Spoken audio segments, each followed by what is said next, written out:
Hello, ladies and gentlemen. My name is Tim, and welcome to another evening of Hand of Fate. Tonight, we're going to tempt the cards just a little bit further and see if we can actually beat this damn map maker quest tonight. Map maker? I think it was. The adventure mode that was recently added on. Yes, the map maker challenge that we tried to take down last time we played this. I was going to say last week, but it wasn't last week. A little soft? Raleigh.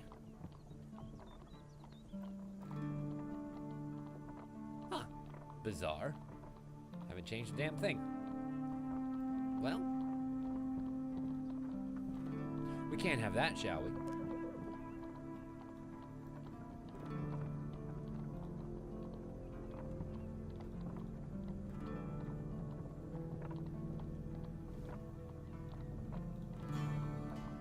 Okie dokie. How about now? Let's see if that's a little bit better. I'm kind of at the point now where, like, too much of an adjustment will probably end up blowing people's ears out, so trying to be a little careful. But anyway, I think that we discovered last time that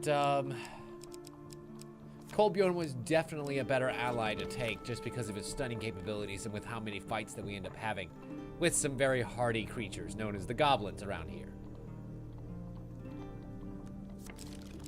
But we did gain some new supplies in this ring of preparation, which allows us to take a peek at the wheel beforehand. Unfortunately, it's not quite good enough of preparation, I don't think, to take with us any longer. So instead, I wonder if it might not be a bad idea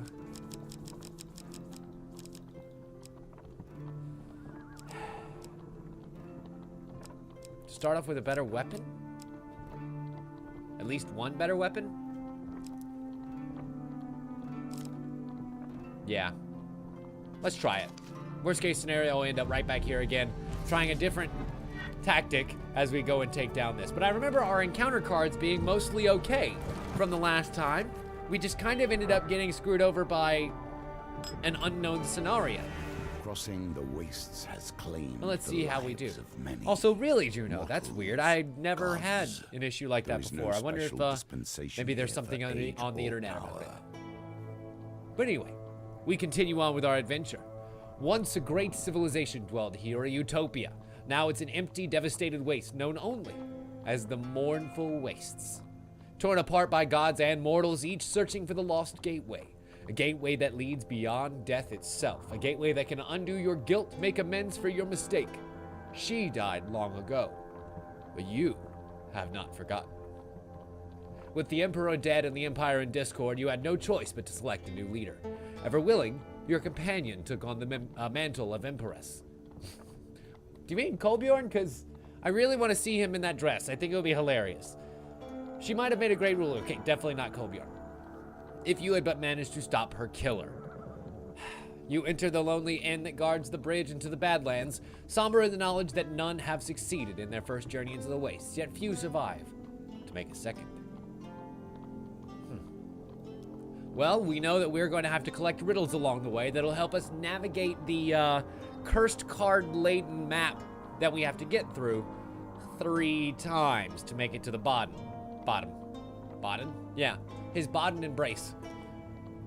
And we can go ahead and talk to the elders here to get a little bit of a side quest for ourselves and the crew members that we can find. An elder stops you and presses a smooth pebble into the palm of your hand. A crude map is etched upon it. Holy Man is the font of all riddles. So that's where we can kind of find our clues here at the statue of the priest about how to navigate this place. The words drip out of the old man like a terrible secret. With that, he sighs and grips your hand. Heavy gold bracelets line his arm. I once sought the portal like you. It cost me everything. As you gently brush him off and step out of the inn, the dusty inhabitants shake their head at your folly. And onwards we set in our adventure. I don't know if you guys can hear. God, I am having a hard time speaking this evening. I think it's the allergies lately, but like all of my voice is coming from my throat tonight. I have no chest power whatsoever. And so if I end up sounding a little bit hoarse at a certain point, I hope you'll forgive me because I'm kind of having to push myself a little bit harder than normal. You probably won't find as many voices tonight or anything silly like that. I'm sorry. I'm having to live with human being shit, and it sucks. I wish that it were not so. Let's see. We can take a look at the 3 riddles that we have at camp already, as I think that's going to end up helping us to navigate. The Holy Man is fond of all riddles. Beware the intersect of tree and tower. So, this is a bad card. We know that already. Walk the bloodied hill 3 times. And that's our 3 riddles, including the Holy Man is the font of all knowledge. Yada, yada, yada. Hello. Ooh, the Sea Dog Hall. A chill creeps down your spine. Someone, or something, is following you. And we turn to face our pursuer with our fine sword. I think we might have a chance. A ghost! The grinning specter stands before you, a young man with his hair lopped into a messy knot. I am the pirate Captain Holly. His voice rasps from disuse and decay. Appropriate. Ye can see me, can't ye? He may know where it is, but let's ask him what he's doing far away. The promise of a gateway led me here, he grimaces. We searched among the bodies of the dead, picked through the bones of abandoned gods. It should have been a warning. Even if I wanted to get them back, I could not. The statue will not respond to me. I am cursed. Unable to do anything but wander these Sea Dog halls. Where's the gateway? Well, if I knew where it is, I wouldn't be talking here to you.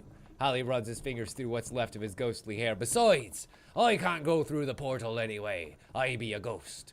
The land forgets the dead, even here. The ghost vanishes, suddenly reappearing behind you. Nothing personal, kid. And then he stabs you in the throat with a ghost dagger. Or, he could reveal a couple of encounters for us using some of the chump change that we have in our pocket. Okay, easy. The good news is, there's the end right there. So if we can make it to the Crimson Hill, we can actually use the blessing that we have to reveal the rest of the map, I think. I'm pretty sure. And if we can navigate our way down to the mystical island from there, well, more's the better, because there's a lot of good loot to be had there. Yep. Oh no, it's Iga's wrath. The ground here is cracked and blasted. Magma boils from great fissures, and the air shimmers from dreadful, stifling heat. A rumbling comes from deep within the earth, like something huge and terrible waking from a slumber. A voice from below trembles with rage. You cannot you think I cannot crush you to dust from my prison? Heresy! Fool! Snake! Snake! Advance, and let your blood bless my grave. Uh-oh. We gotta succeed. We must succeed! We must succeed! We succeeded! Yay! The magma boils, then subside, and the voice sighs. I will let you live, worm. Spread word of my mercy. Perhaps then I will be free of this prison. The heat dissipates as you pass through without further incident. Your character sounds like Commander Shepard attempting to... I'm guessing Sylvari? Did you make a Sylvari? What race did you pick? Because each race has their own unique voice actor for the male and female roles, and it's pretty interesting to note the difference. If I remember right, the female Sylvari voice is Jennifer Hale and also British. Iga's mercy. Cracked and blasted earth comes before us once again.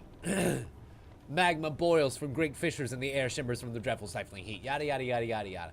I killed my own sister to reach the gateway. Hundreds of gods and thousands of mortals fell before they could chain me. Here, a solid gold statue bursts from the boiling magma and lands at your feet. With this, spread story of my regret, mortal. Neat.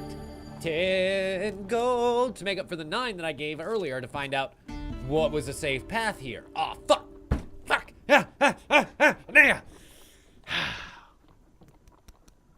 I don't want to give up my fine sword, but we do have a chance of getting something better. I'm just really sad that I'm having to give up the only good weapon that I've got so far into what may end up being a losing battle. Assassin's Blades? Fuck me! Endless pain! Endless writhing and gnashing pain! That is all that lies before me. With a sharp sting, we snap our hand out of the burrow and a little round door slams tightly in our face. Nothing risked, nothing gained. Motherfucker. And fate's path reveals everything, including the, let's see, is there another mercy on there? No, but there are three sorrows here. A raider prevention, which would have been really great to have that fine sword for, son of a bitch. And a way down to the mystical island, mostly unhindered. Neat. Let us turn back for now because we're not quite ready. Incidentally, if we wanted to make it to the statue of the priest, we need to go through the sorrow method. Once I commanded a sea of warriors. Now their bones gather dust around me. Aww, crap baskets. And me having to fight these bastards with nothing but my neglected sword because we lost the fine sword in the goddamn burrow. Burrow. Kookaburra sits in the old gum tree, stealing all the weapons away from me! Ah! So mad.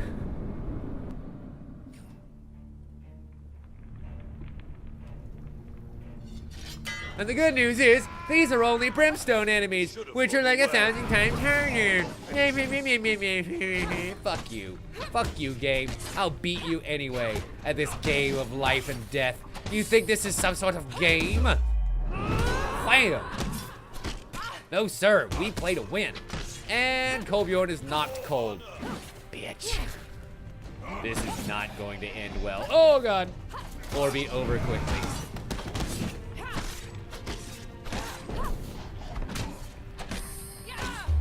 And one more pound. Nice. One fucking thief down. All this work for one thief to be killed so far. Ready, Kolbjorn? You ready, buddy? Oh, he's down again. But he's also just about ready. For the grab slam. Yeah, buddy. Uh-oh. Got him. Ooh. That might not be a new sword animation, but it's new for me, and I like it. Being able to, like, pop his face up with the shield and then stab him right through the throat. That's pretty dope. Because normally all it did was exactly that one right there, where it kind of stabs the sword through the solar plexus in the middle of the bracket. Which, while effective, could do something a little bit more flavorful. Hi. So, Ender, yes, you were asking about this brimstone encounter. Well, as it turns out, Iga's sorrow sometimes has a chance of spawning some baddies. I figured that, it was just his sorrow, right? So maybe we would get away with a few tears and nothing more, but no. The sadness from Iga and his soldiers that lie around him ended up rising them from their graves to try and slay me again. Bastards. So let's pray for a riddle. With a cascade of dust, the statue's face begins to animate and it says, "Beware the step east of the bridge." Okay. And lifeless stone once more. Which, unfortunately, I don't have enough money to be able to buy another encounter, so let's continue onwards. We have a chance to get some gains here in the Raider Prevention step. Unfortunately, it won't be this token, because there's literally no way for me to be able to actually kill all of these that's me thinking Guild Wars 2 again. All of these Northerners in the time allotted. There's 10 of them, there's 45 seconds, and I've got a withered sword. Sorry, not gonna happen, Captain. Probably not even if I had my fine sword. Like, seriously, you would need some real firepower to be able to kill all of these guys. Which I'm guessing is probably the requirement. I don't know that for sure, but it might not be. But I have killed 2, so I'll at least get some rewards from this mission. And Kolbjorn's about to fall, but we picked him back up. And we'll make him charge in him. Oh god, that was my face. A lot of my face got chopped twice there.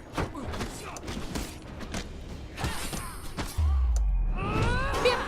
Ah, yes, bipped him into the ground. Good. Half. Took down half. With a base weapon, that's not too fucking shabby as far as I'm concerned. But I doubt this gentleman is going to think it quite so impressive.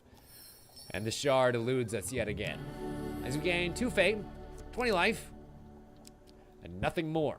Motherfucker. I could have swore that that gave us some good loots. Like, I guess maybe if we killed enough, and I definitely didn't. I could have swore, though. Oh well, 20 gold. Thank you. That will help.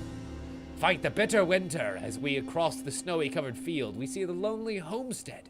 As we approach, we're greeted by the occupants, a farmer and his family. The farmer wrings his hands nervously as if he fights for pride. I don't suppose you could spare some food for my family. It's the last supplies we've got for the winter. We sure would be most grateful to you. I feel like we can at least give some food. Like, we might not be able to give the full 8 that he wants. I am going to retrace most of my steps back to the hill, so it's not like we're going to be giving up a whole lot of food. But some is better than none, and the dealer adds an encounter card to the deck. Ooh, come harvest time, those will pay some serious dividends. And we find Eaga's sorrow once more. We'll end up bringing Terror Blights and Empire Brimstone creatures this time around. I need a better weapon. I need a better weapon and or some armor and or like any advantage to be able to kill these bitches. Wait a minute, wait a minute. Do I have the Brimstone killing sword here? I need to know that answer to that question right now, because that could be game changing for me as we have to go through a lot of Eaga. You know what I'm saying? You're picking up what I'm laying down. Oh god. Just caught the counter in time. And gotcha. Gotcha again. Got him. Got him. Got him with a body. Uh-oh. There you go. Oh, shit. Unfortunately, the corrupted guy with a big old right haymaker caught me squaw across the draw. Completely unprepared. There we go. Speaking of squaw across the jaw, I got to hankering recently to play a game that we haven't played in a long goddamn time, and one that I'm gonna have to seriously practice in order to pick up where we left off. But I kind of miss playing Punch-Out. Don't y'all? We had a world tournament to go through where they kept stealing my goddamn belt, and I'm tired of my belt getting stolen. I think we should fix that at some point in the near future. So I think it might be time for me to go back to the gym. Nice. Now, that being said, we have to finish up Detroit Become Human and a couple of other things before then. But that gives me time to get better enough at fighting the second round before we ended up going to the third round even, because I hear there's a third round. Oh god, I can't even think what the fucking third round is like. I thought you maintained. I mean, you have to punch out. You're so funny. You know, the funny part about Punch-Out Queen is I can get mad at that fucking game all day long, and yet the only thing that I want to do is keep playing it. Because it's just so good. It's just so good.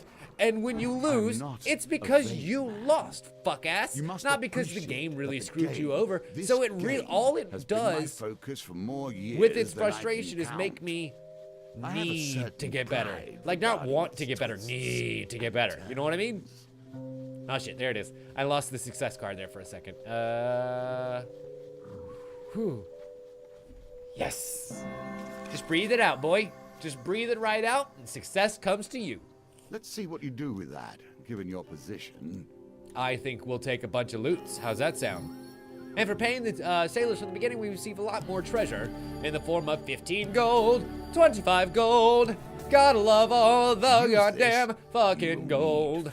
Huh! And I did bring my Brimstone Killer in the Brilliant Blade. Perform a strike that causes a stun in an area of attack, reduces the required hits to charge by 1, down to a minimum of 6.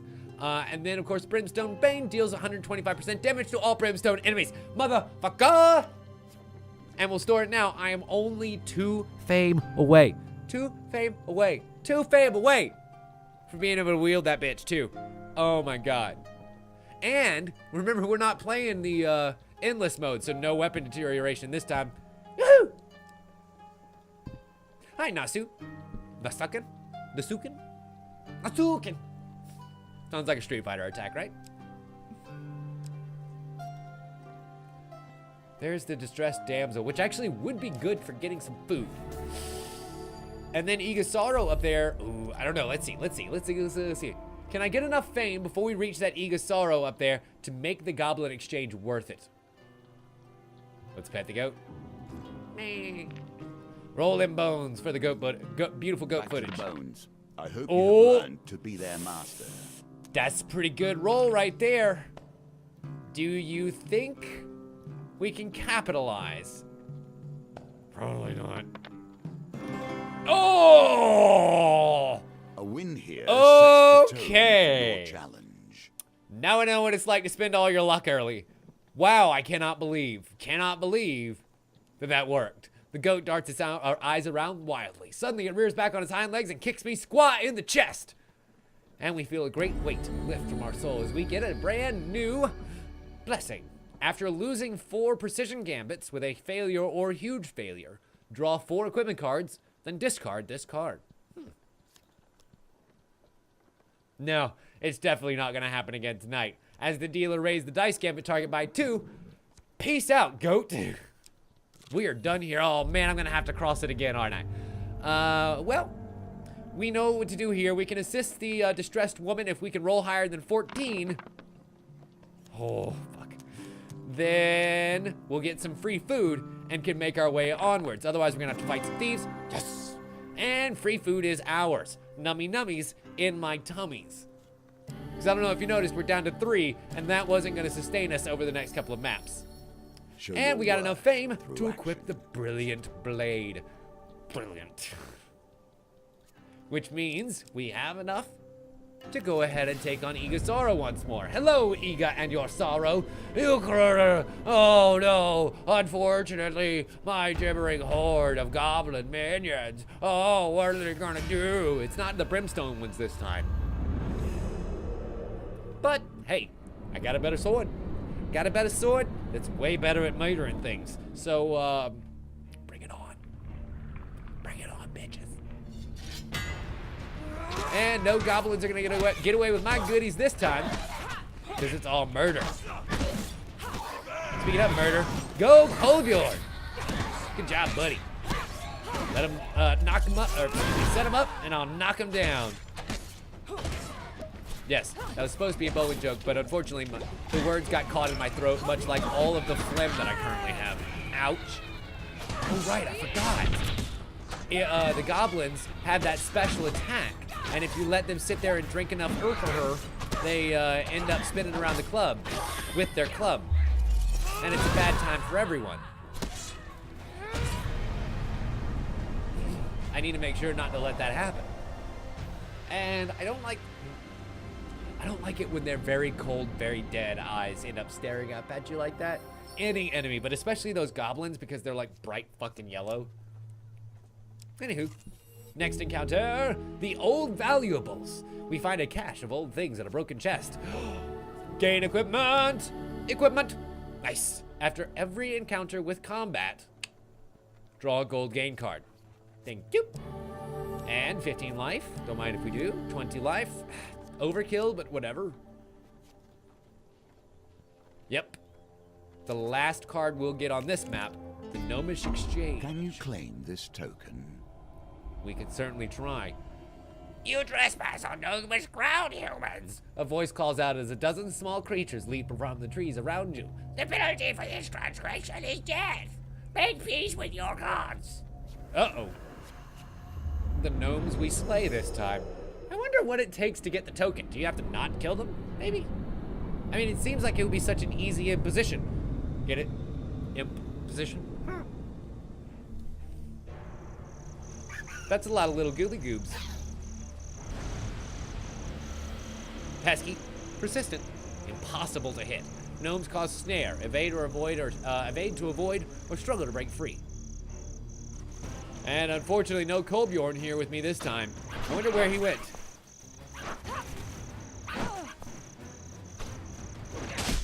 Oh, I gotcha. We just gotta evade. And then evade. Oh. Boop. And I get to punt these little babies into next week. Okay. All right. All right. Favorite mission yet. Boop. No, no, no. You get off me right now, you son of a bitch. You get off me right now. Bip. Right in the middle of next week. How about a nice hearty punt? I was hoping to avoid getting hit at all, but unfortunately, we're not quite so lucky. Bip! Get out of here! Get out of here! Stupid gnomes. Yes, yes, Ender, that is the one she's talking about. For the longest time, since Hand of Fate 1 and the, I'm gonna say, 40 hours we spent in that game, we really wondered what the story of the dealer was. And we learned a lot about him in this game. It was something to get over. Still something that kind of surprises us every once in a while. The battered gnomes pick themselves up from the battlefield and approach you cautiously. All right, the penalty for this transgression is no longer death. We'd like to parley. We seek arms to defend ourselves, A gnome declares loudly. hand over some of your equipment and we'll release you. We can even pay you. Food for a helmet. Share the secrets of the lands for a ring. I'll give you a weapon I can wield. Give me a weapon I can wield, and one for my brother, and we've got gold. I wonder... Do I have a ring that I can give them? No, I don't. Fuck, because I bet that's the secrets of the land. So I need to find the gnomish exchange again once I have a ring. But for now, we're good. Light weapons equals gold plus token. Really? Fuck. I almost would have given them my blessed blade, but it's okay. Once we get back into endless mode, then we can worry about that. Oh, really? Really, Ender? Okay. Noted. That's okay. Like I said, I would have had to give up my blessed blade, and I'm not the most keen on doing that right now either. Now, what I will do, oh my god. Oh,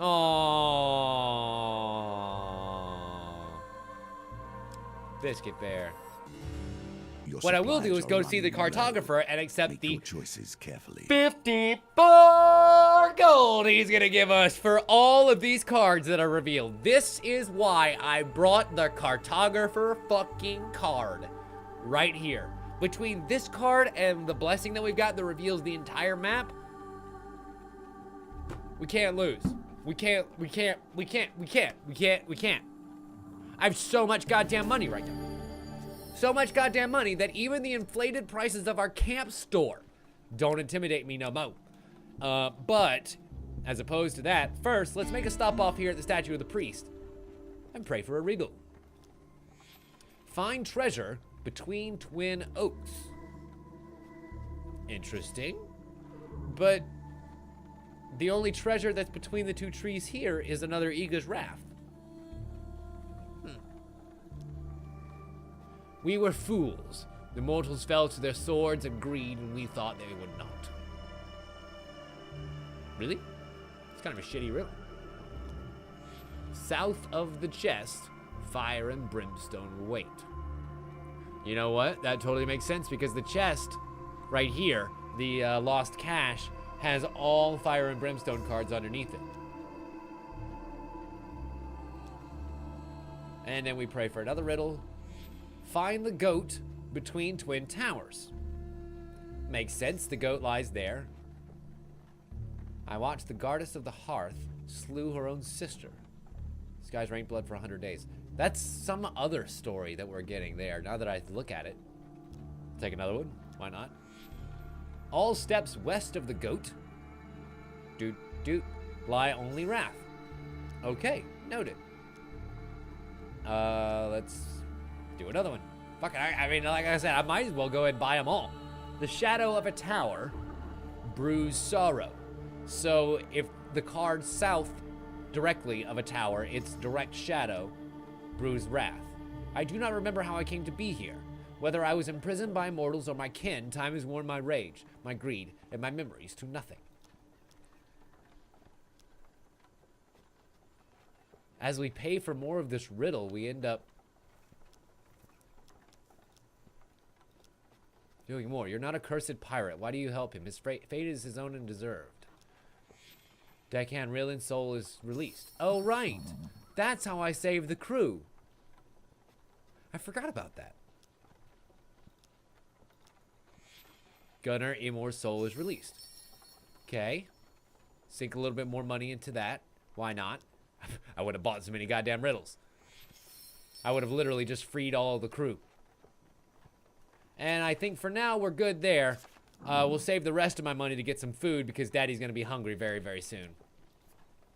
And we've got 3 of the crew saved so far, which is not too shabby, honestly. I wonder if we end up going back to Sea Dog Hall after releasing all of the crew, if it ends up giving us something special.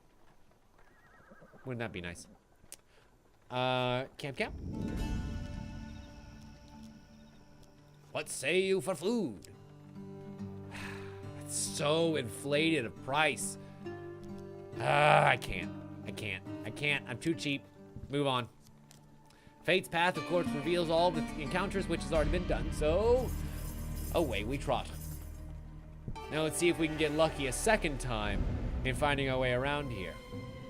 Next to a stone bridge, near the ancient inn at the beginning of our adventure once again. Kolbjorn is already at my side, staring mournfully into the wastes. We hold the etched pebble up to our eyes. The markings have changed slightly. The statue of the priest is only just there this time. Although the map may change, the riddles will always be true. Okay, so all west of the goat is Wrath.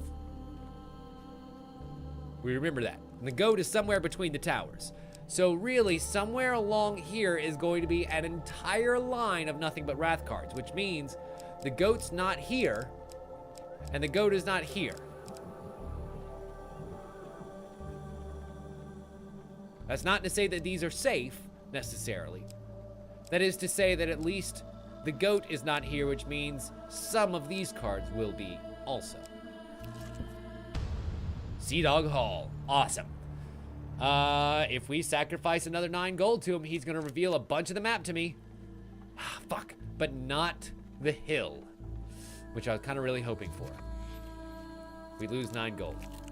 Okay, the priest statue unfortunately begs us for more gold, and I'm not going to give it to it right now because I need food. And I think I'm going to have to buckle and just buy 3 this way. Gross. Gross. That makes me feel so gross. Finish trading. Next. Iga's sorrow. More goblins. Whom he crushed by the handful, and now I get to crush by the footful.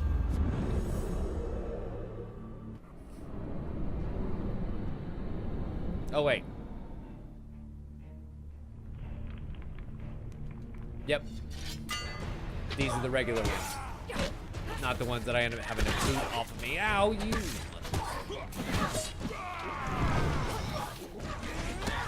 Kolbjorn ended up tackling the one that's boozing up, so I don't have to worry about that for the time being. Great news.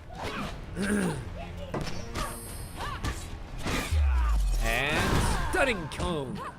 Damn, I literally only hit 1 every time. Like, it's a cone of attack. It's supposed to hit more than 1 fucking. Cute. And stun cone. Okay, that worked. That hit a couple more. I'll take it. Oh. Oh. They must have added a few more animations to that because I don't remember stabbing a thing in the back and then like digging my sword into it like the hem of a shovel into the ground. That's new. And that's awesome. But that's definitely new. And my bounty hunter's helmet gave me more gold. Yay! I love that helmet. I love that goddamn helmet. Patience Next is a up, virtue, the harvest is here. We find ourselves in Endor Fields once again. The farmer's homestead lies ahead, and the farmer and his family greet us with, come on, huge success. Come on, huge success. Where did it go? Where did huge success go? I think I know. I think I know. Where did the huge success go, ladies and gentlemen?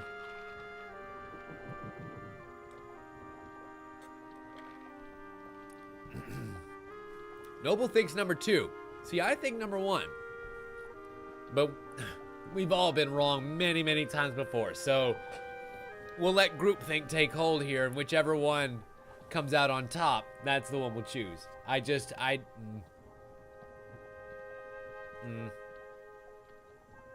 have some faith in myself, but boy howdy. You know, Noble, I wasn't gonna say it out loud. I was gonna let you just get away with it. But whatever. Fuck. I mean, it's literally all successes, so it's not like we're gonna come out bad here, but that huge success would be really nice. Yes! Oh, thank you. Thank you so much, my large and healthy gut. Oh, God. Now that is when intuition comes in handy.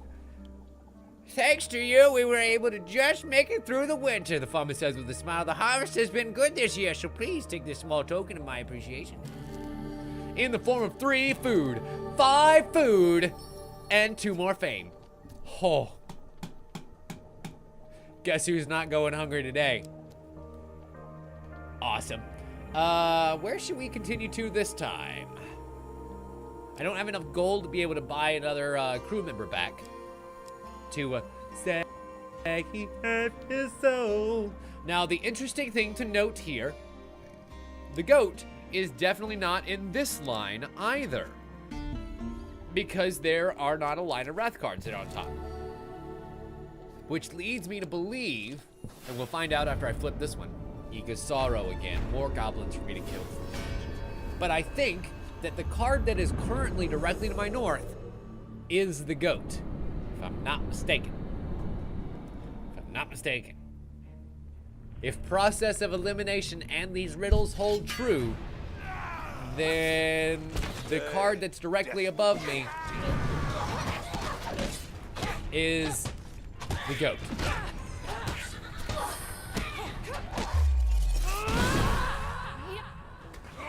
Kona stun didn't work on somebody who was already jumping in an unblockable attack. Very much noted.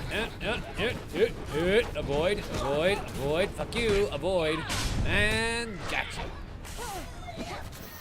I got you, Kobior, don't you worry.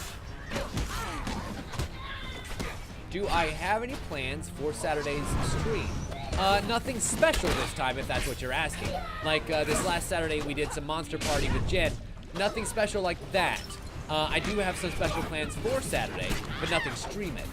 That being said, we have to finish up Detroit. Like, that's the next thing on my list of games, is playing more Detroit Become Human. So probably that. I'm done with the episode of Guild Wars 2, so I can't really put it off much more.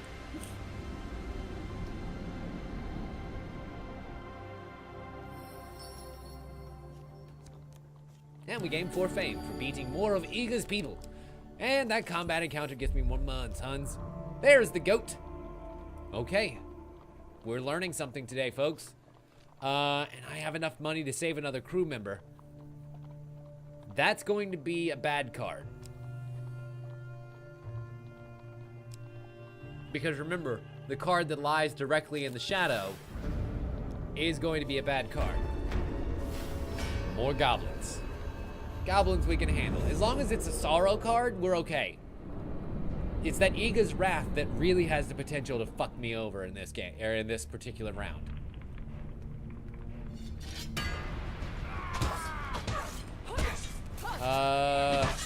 Oh, you mean this one here, Queen, that says L? Yeah, I don't know what that is either. Get off of me! Get off of me! You little stabby turd! God!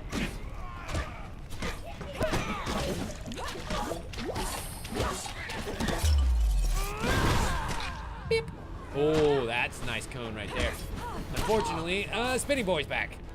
Because I let him get super drunk. And now he's super vulnerable, and I missed my opportunity. Great work. Like, I have this brilliant blade, but it's still not quite enough to be able to take down these simple goblins. Gotcha. Double gotcha. Big Bite is going to have you stream a game called Next Up Hero.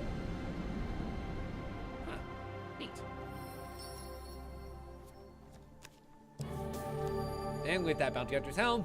More money. Oh my god. Wait, is that enough? I think that's enough to save all the crew members. Shall we go ahead and do that? I think we should. Oh no!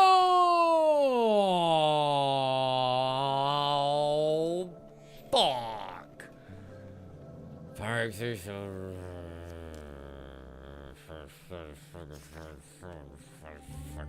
Stupid riddles.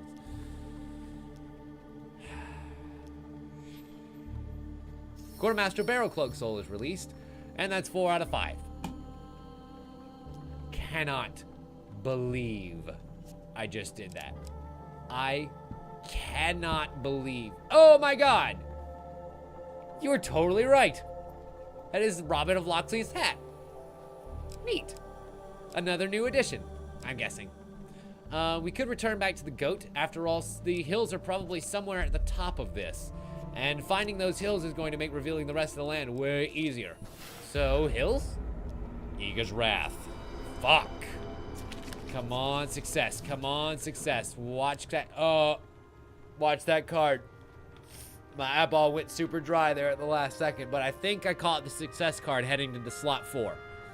We'll find out. Noble says number 1. Ha! So either I am way off, or Noble is. Uh-oh. Juno says number 1 too. That makes me very concerned. Okay. Nope.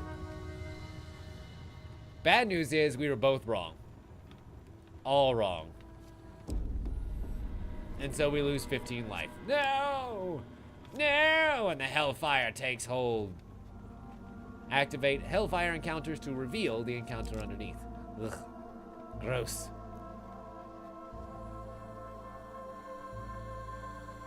Wait, what? It desynced? How long has it been desynced? That's fucking weird. I hate that. I hate... I mean, it's a simple fix, but like, I hate when it does it. And chances are most of you guys will watch the game and not me, so yeah, whatever. Okay. Hills? Fuck!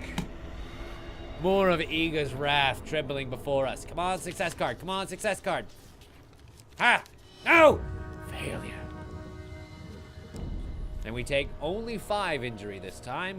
And the Hellfire spreads further, taking over what would be probably another Hellfire encounter, so I'm okay. I'm okay with it. Raid Warrior, their village needs reproach once again from these 5 frost creatures. Please, please save us.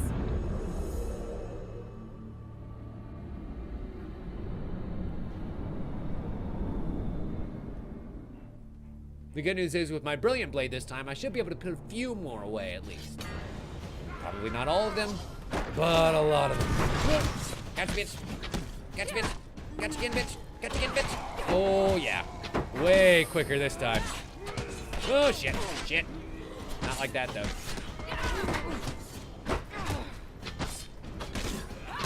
But that helps. And stun cone. Stun cone works.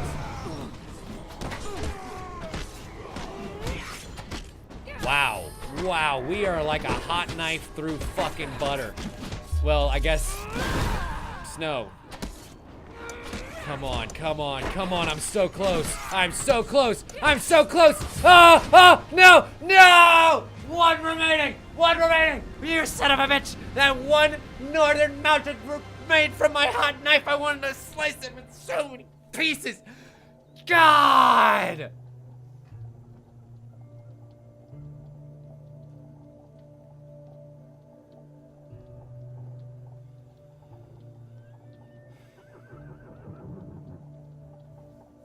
If I hadn't have gotten hit that one time by the 2 unblockables, we probably would have been able to beat that.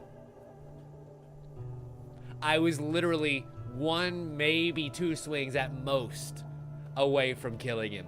Like, fucking nut hair width away from beating that. Oh.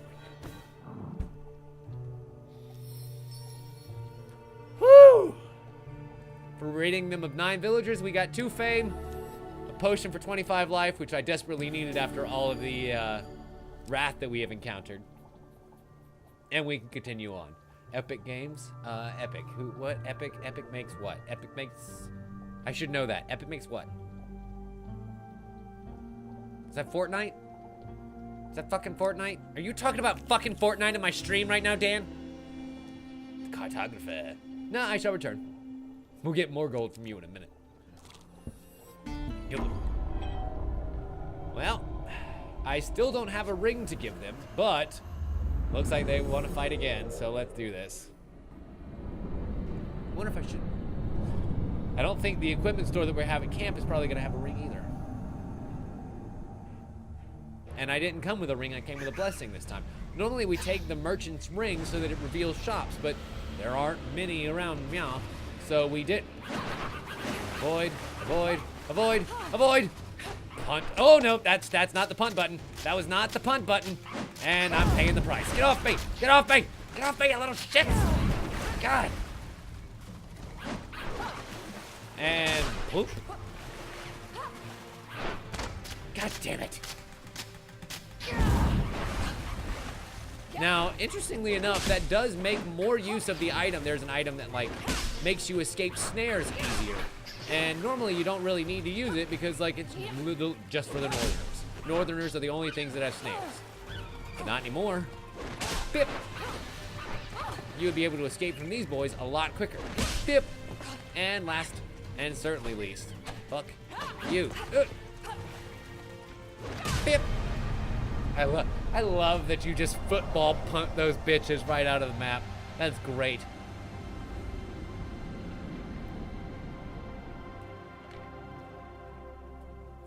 Okay. Well, we know what they want. Let's give them something. Bye-bye, Brilliant Blade. I'll miss you. You surrender the items to the gnomes. Satisfied, they offer payment in return.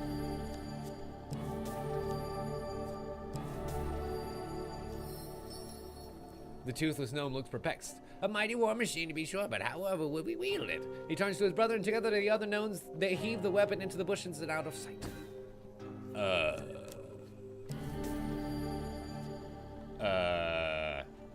What? But, wait, but I gave them a light weapon. I gave them a light weapon, and they gave me gold. And then they just fucked off. Where did they go? Where's my token? I need my token. Where's my token? That was not worth it. What? I thought that was just called a...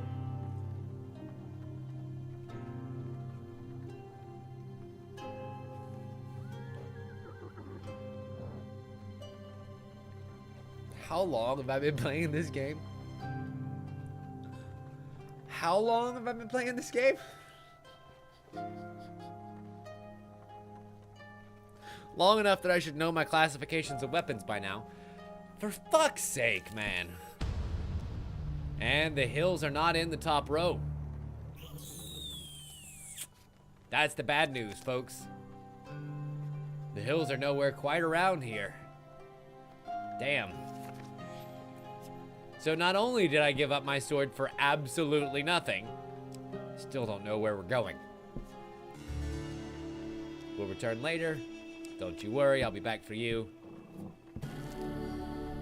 Disappointed! You know what? You know what? You know what, disappointed? You know what, Queen? I fucking agree. I agree 1000%. I am so disappointed in myself. I have to agree.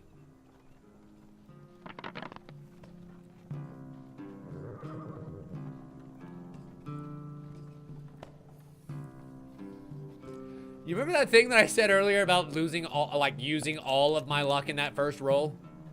Like, all of it for the night? That is the Simpsons fisheye that I just rolled there. How? I don't think we've ever done that. I've rolled very poorly in the past. I don't think I've ever done that. And unfortunately, we end up getting jumped here because I didn't quite make the dice roll to be able to get it. To be able to get the free food and get the fuck out of here. But it's okay. Once we kick their asses, we still get the goodies. And I don't have my brilliant blade anymore, so this is going to be back to normal sword. Defend yourself. Good job, Kolbjorn. Oh, knock him silly. Ouch. He says, getting knocked silly his own goddamn self.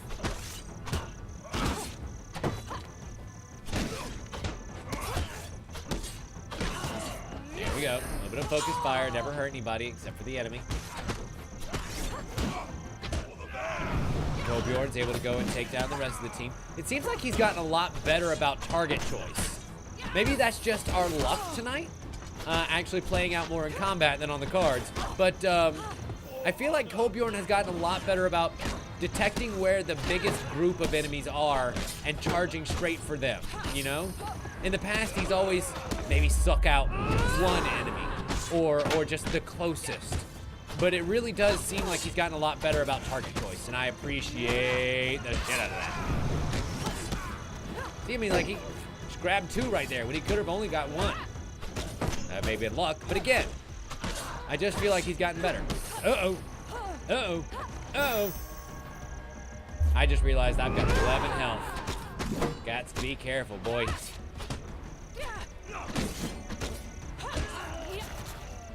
Okay, counter. Gotcha. Oh, you bitch. And he knocked me down to 4. I can't believe we got that close. Oof.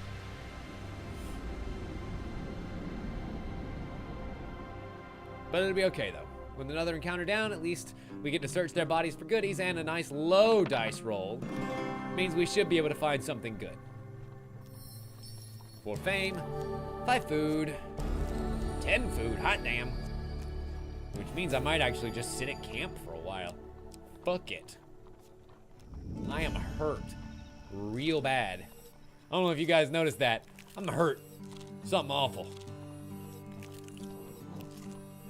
Okay, cool. That at least gets me back to around half health.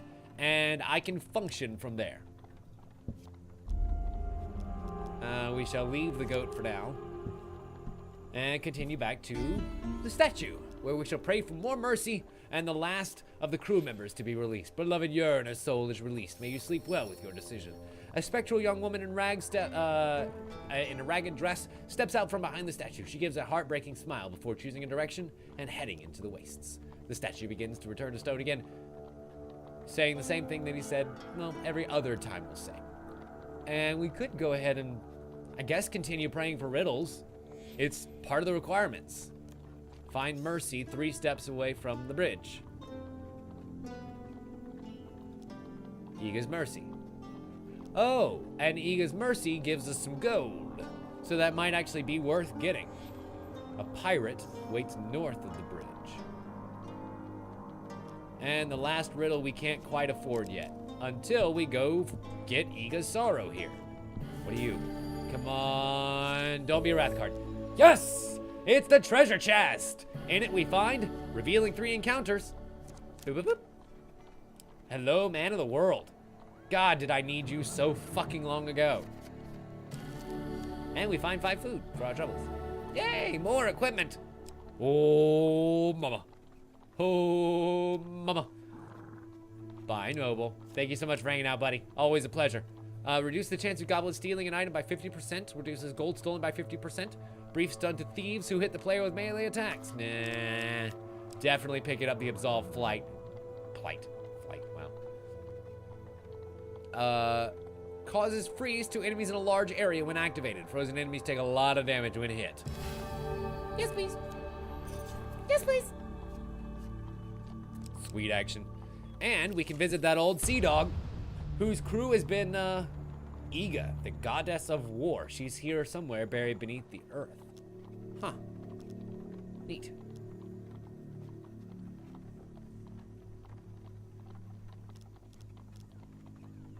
Yeah, I'll go ahead and pay the 7 gold, because here's the thing, I'm literally gonna get it back here shortly anyway, and since that's Carriage of the Departed, guess who's about to get super rich? Iga's Mercy. Yay! 20 gold straight away. And then we get to stroll up here to the carriage of the departed and roll them beautiful bone footages for some more money. Give me that beautiful gold. 11. Ugh. Try again. Give me that beautiful gold. Just 12. Fine. Rolled one better. The second, not so much. Next roll. Can we do better than 12? Doop. Ha.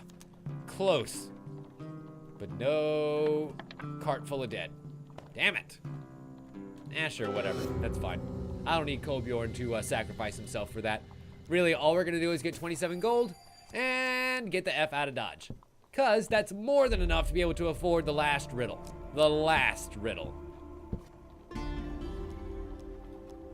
With a cascade of dust, it says 3 steps from the holy man waits the bloody hill. What? 3 steps from the holy man lies the hill. Once we number more than the stars. Now only 6 true gods remain. The rest are dead or imprisoned as I am. And that's it. We're out of here. So that tells me that wherever the statue is, the hill will be within 3 cards of it. 1, 2, 3. I want to say it was like down here last time, and the hill was 1, 2, 3. So that totally makes sense. Neat. Okay, we've got all the crusade. We've got all of the riddles. I guess all that's really left is to finish this place up. We'll visit the cartographer and get a buttload of money for revealing all the encounters. Listen, I might not need gold to pay off the statue, but getting a few extra pieces of equipment before moving on won't hurt a bit. Not one single bit. Leave. Why don't I do the goat? Have you seen my luck with the dice tonight? Please, I got the goat once first try, and I ain't fucking with this thing again. The goat doesn't seem to like me very much. 13. Fuck it. It's not worth my Kolbjorn. Okay, we go. I mean, I guess there's no penalty for losing. Nasu, you're right. So I should try it every time, just in case. Just in case I win. I didn't realize that there wasn't a penalty for losing. I figured that he would just kick you and you lose health. As you would expect getting kicked by a goat on the side of a mountain. The tower is in chaos. Alarm bells have been garrisoned. Have the garrison soldiers in a panic. As you watch, a goblin with a hefty sack leaps from the window, dangling from a makeshift rope. He bounces painfully off the wall as he lowers himself to the ground. The castle doors fly open and the guards assemble, armed and angered. The goblin blows his sword, discharging a little more than a feeble hiss. I need a moment to recharge. So, we know our mission here. To get this goblin retainer is easy. To get the rest of the payment, much more difficult. We actually have to beat these guys before the goblin gets away. Before he gets away at all. So he's gonna sit here and try and recharge and stay alive the best that he can. And while I want him to stay alive, I don't want him to get away. Oh my God, look at that beautiful, beastly fucking mace. That is so pretty. When corruption entered the world, it was not long before smiths began to create tools to confront it. All right, big boys, you wanna go? We'll go. Oh, gotcha. Yep, gotta smash those blocks. Gotta smash them blocks. Smashing them blocks. Oh, shit. Except when Kolbjorn steps in to stun beforehand, that helps. Take out these phalanx boys, which are gonna be the bane of my existence in this fight. Let's call that what it is. And freeze. Oh, and frozen enemies can't block shit. What you blocking? Nothing. Might be able to get it. Freeze. Good, good. Almost. And block up. Fuck you. Fuck you. Piece of shit. Oh, finish him. I think I did it. I think I did it. I think I did it, y'all. which would be great because this is like the third time that we've faced this encounter, and every time it takes us longer to kill than it does to escape. So, hearing the shouts of additional guards, the goblin summons a portal and drags us in. The three of us fall through a seemingly endless tunnel of swirling stars. As we end up joining the goblin. What the hell is that? What is that? What is that? What is that right there? What is that right there? I gotta know. Feel the cards. Know the speed. Stop the wheel. Oh, fart nuggets. I got gold, but what was that? Eager pursuers.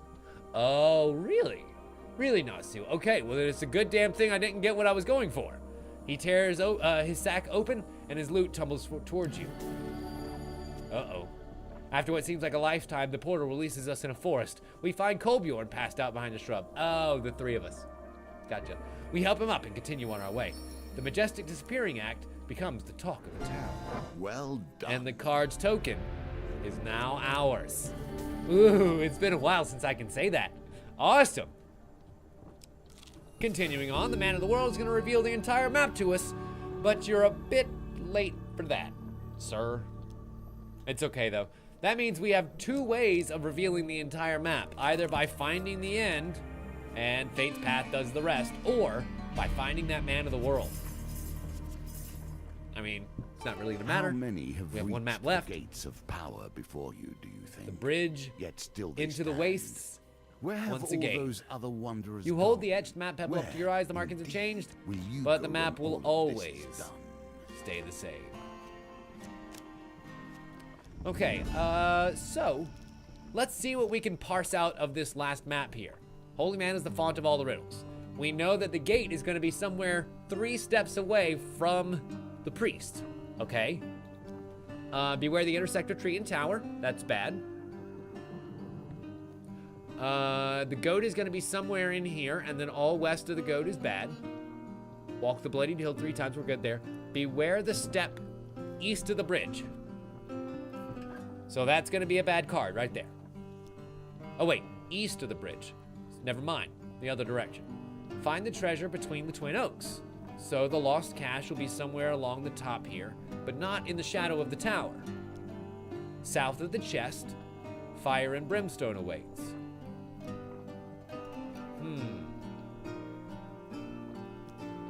Goat will be between the twin towers, we know that. All steps west of the goat lie only wrath. Shadow of a tower, Brusar, we know that. A pirate seeks shelter under wide branches. So, you know, I never quite figured that one out. Does he appear next to the trees? Is that what they're saying here? And then find mercy 3 steps from the bridge. 1, 2, 3. Fair. A pirate waits north of the bridge. And 3 steps from the holy man waits the bloody hill. Break camp. So really, all we need to do is figure out all the cards that are 3 steps away. 1, 2, 3. So like boom, boom, boom. 1, 2, 3. 1, 2, 3. And visit those cards. 1, 2, 3. Well, I guess 1, 2, 3, and then 1, 2, 3, but I don't think they would do that.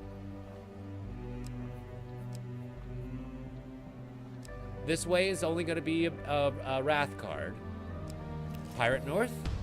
Pirate North. Okay. We find the ghost pirate picking through some giant bones. I guess we have 169 gold, so let's go ahead and reveal some goddamn encounters.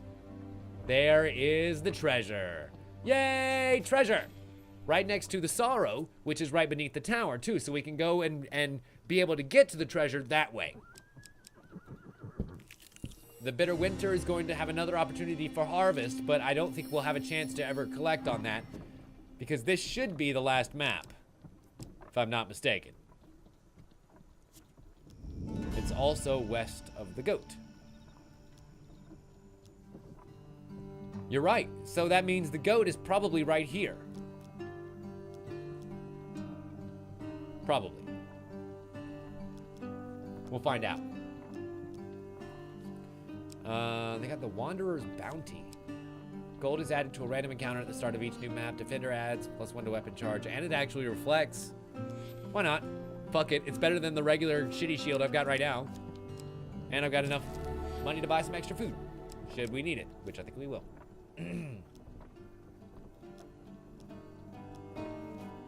Okay. Goat. Goat. Awesome. Let's pet the goat. Oh, that's close. That is real close to getting that goat's blessing.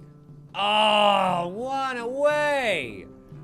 Fine, I'll accept Kolbjorn's fated die.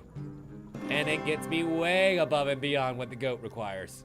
Ooh, another kick in the chest. And we find Braggart. Gain 10 fame until you lose any gambit, then discard this card. Okay. I mean, I guess that's fine. I really need to lose some pendulum gambits. That's what I desperately need. The Raider Prevention is here once more. Ooh. I don't think I'm gonna be able to beat this one. I don't have my sword, and as much additional damage as this boy does, I don't know that it's gonna be enough. And also, I don't have Kolbjorn this time. So that's gonna automatically be a bad, especially considering I can't counterattack these boys. So it's actually better to just go ahead and avoid their hits entirely. Which just takes more fucking time. Frozen. Frozen. Frozen. Unfrozen. Ow, you son of a bitch. Yeah, there's no way. There's no way.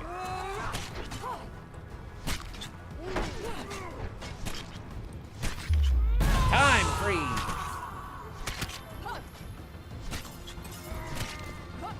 Maybe if I was able to get off a few more hits of frozen or something.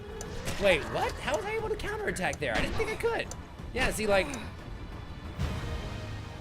weird. Sometimes I can counterattack, but sometimes I can't. Because you definitely saw that one attack that I countered, right? It was weird. Anyway. Moving on. 2 fame, 7 food, not starving today. And the bounty hunter's helm means we get more gold. And your gifts mean we get more life. And Eagle Sorrow means we get, something crawling from the fissure. That's right, Ega's Mercy. Mercy is the one that gets you gold. I got those confused in my head again.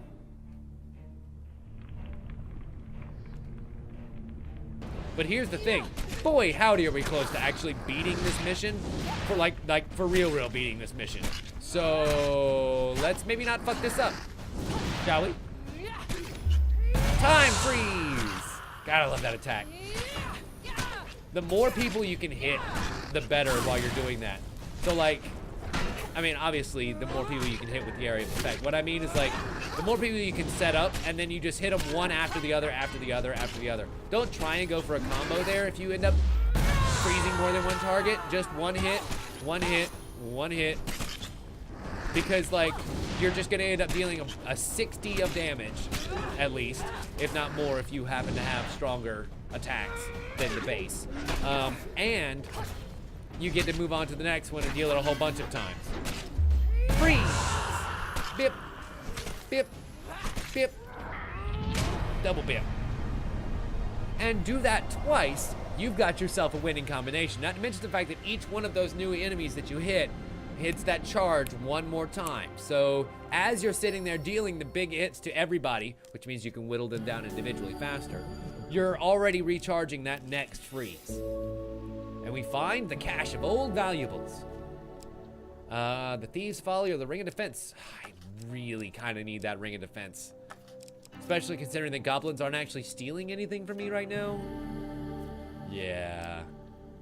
And we find the Gambler's Jewel. The Gambler's Jewel. Yes.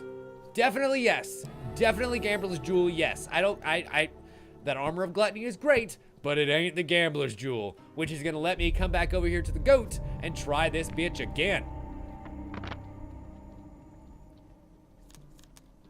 Reroll. Oh, 17. Farts. Fine, failure. I honestly thought it would reset to 16. I don't know why I thought it would reset to 16, but I did. And we lose 10 fame for that. Okay, so I guess there is technically a penalty. It's just not the one that you thought it would be. Yiga's Wrath. Uh-oh. Okay. I'm pretty sure the success went to 2. Here's the bad news. Failure here is nothing but huge. This one's important. I'm pretty sure it went to number 2. That one moved rather slowly, so even my dumbass was able to follow it. But I'm pretty sure it went to 2.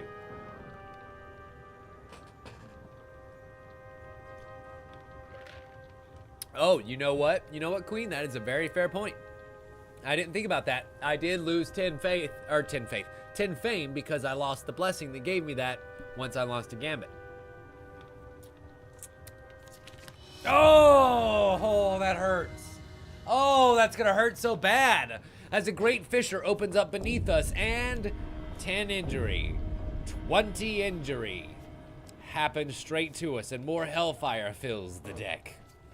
Son of a bitch. Next. Ooh, the cartographer. We'll return here later after I end up revealing more. Come on, hills. No? It said within 3 steps. That is 3 steps, right? Ah, fuck me.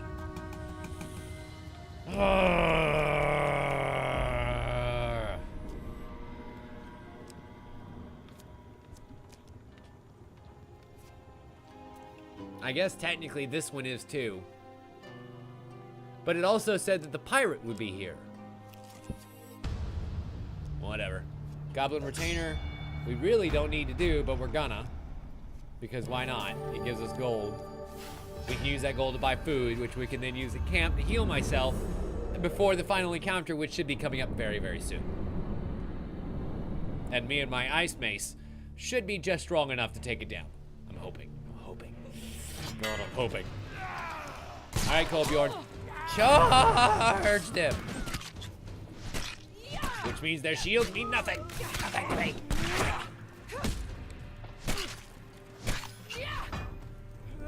Bip.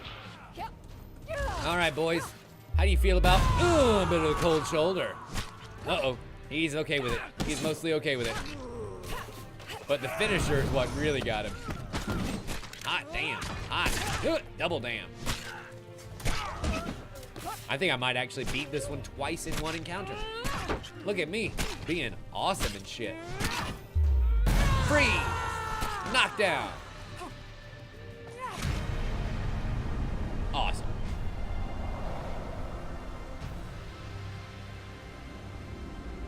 You know, I'm not gonna lie, I like that spy versus spy hat, but I wish that it had the white hat too. Like, it would be really cool if it kind of like had a half and half random of whether it would be the white hat or the black hat for the spy versus spy. You know what I mean? Okay, so that's another curse, right? I don't want to get the curse, I want to get the gold. I don't want the curse, I want the gold. Right? Right. So, stop the wheel. Nice. Hot damn. And we get 15 additional gold as the remainder of my payment. And 4 fame as we dump ourselves out into the street. And 15 more gold thanks to the bounty hunter's helm. I'm so glad I brought that thing. I am so for real glad I brought that thing. Ugh. Unfortunately, this guy's going to commit highway robbery as we get the last couple of parcels of food that he has. And we'll finish trading. And maybe cook ourselves a bite. Or 3. Alright, half health. What are you? The hills are alive with the sound of my escaping. I'm so happy. I think we might actually make it, you guys. Let's continue. The Crimson Hill.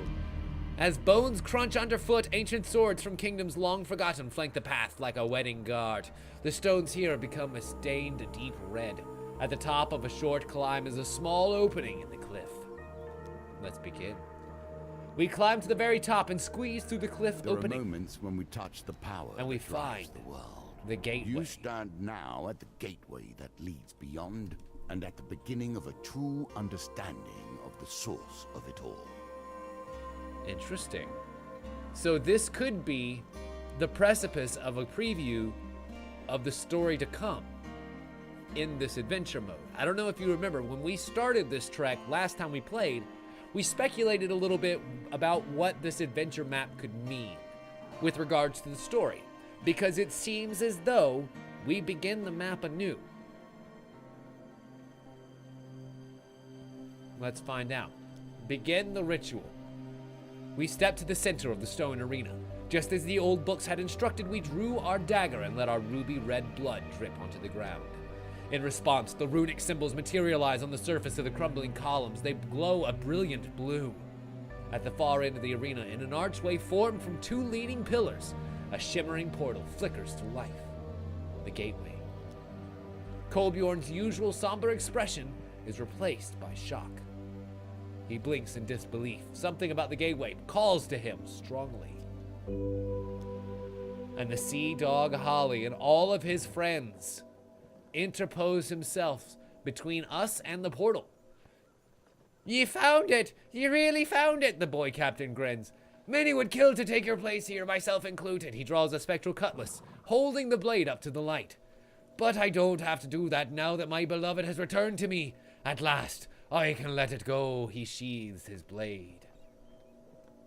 It seems as though if we did not resurrect all of Holly's crew, we might have had to fight him here.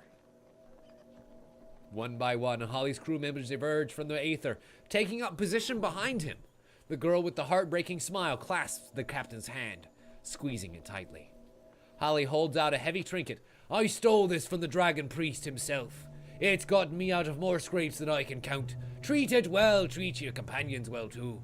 Here, at the end of everything, they're all we've got." Truly, the strongest of forces Holly's for ward. those who understand Ally it. damage trail. More you Throw a than bomb me. that can buff companions and allies. Buffed units leave a damage trail behind them as they move. Interesting. Holly bows deeply and then embraces his crew as they fade into nothingness. You hear heavy footsteps behind you. We turn to confront a monstrous, bloated goblin. The mournful wastes have taken a toll on his already fractured mind. Clearly, he is mad and overwhelmed by hate. A wooden crown rests on his leathery brow. The Goblin Chief. When he sees the glowing portal, he screams incoherently. Armed goblins scramble from the rocks to join him. Other hunters of mischief. We ready our weapon to go to war against this Goblin Chief, son, with the ability to get both the token and the sub-token still in check. Let's do this thing. Yee. Ah, crap. It's you fucks again. Please tell me he eats him. Thank you. I did not want to have to fight any more of those fucks. Oh no. The prince. He survived the waste through guile and cunning. It has been centuries since the last gateway and he's feeling restless. Goblin chiefs avoid physical confrontation, preferring to release captured gnomes to do their bidding. Motherfuck. Well, hey Kolbjorn, how about you stun them motherfuckers? Also, I got a grenade with your name on it that might actually help you. So let's try and use the grenade. It's been so long since I've used a grenade. I don't know that I remember how.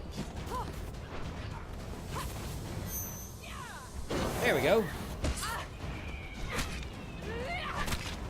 Oh, punt. Don't mind if I do. Go, Kolbjorn. Oh boy. Oh boy. Stop him. Stop him. Stop him. He has been stopped. He has been so stopped. And time freeze. Oh, just the one motherfucker. I was hoping for way more than that. Oh man. I see where Kolbjorn is being held down by. It's all of these stupid little goblins. He keeps getting knocked down by them bitches. Uh-oh. Somebody's gonna come up whirling. Somebody's gonna come up whirling.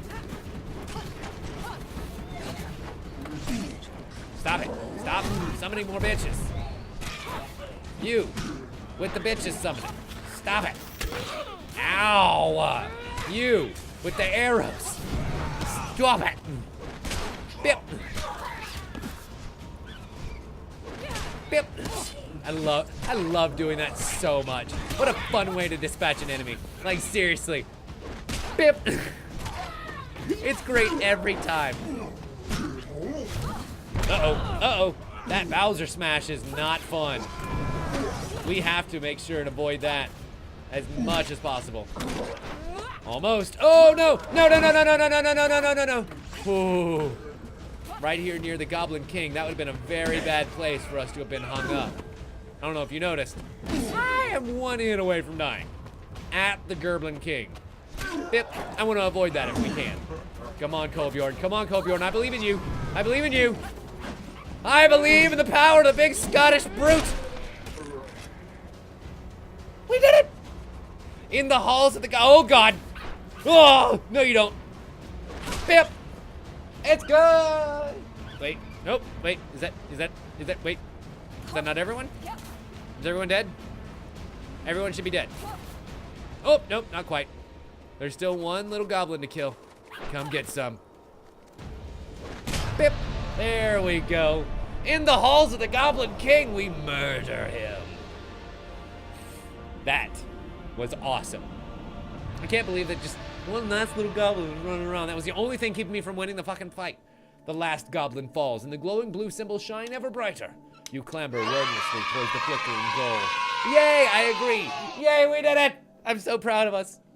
Fractured memories filter through your mind. Warm mead, a great loss. Sheltering beneath a tree as cool rain patters down. The report of a pistol. You turn back to see Kolbjorn staring into the portal. A sad yearning on his face. We take a deep breath and step through the gateway. The afternoon sun obscures your vision, the rabid cheering. There can be no mistake where you are. Backlit by the sun, the silhouette of Estrella waves to the crowd, the newly crowned Empress. The only female companion we had. Lady Estrella was the one who was murdered that day. In the meantime, the riot will begin, stirred by the dust of the collapsing kingdom. The pistol shots are completely concealed in the cheers of the coronation's crowd. The first bullet slicing through her shoulder. The next 3 find her heart. You won't let it happen again. Time slows. You shove past the line of degenerates and tackle Estrella to the ground. You open your eyes to see Estrella staunching a wound on your shoulder. You feel no pain, only relief. What's this? You follow her line of sight to the glowing gateway. Oh, you're right. I forgot about Ariadne. You're right. My apologies. What's going on? Say we're sorry? Or say we're glad? I'm very happy that Lady Estrella is not murdered today. She looks to you confused. With a great rush of air, the gateway crumbles and fades behind you. So actually, Queen, you won't find a word notification that comes up on the screen here, like here-ish, for the sound alerts. It's only in the chat. Because right now, they don't have the customization options to make it look good in my little window here. So I just opted not to do so for now, and instead have it be recognized with the sound alerts in the chat window. See where it says, Queen played hooray, yay! So that is the notification that we get.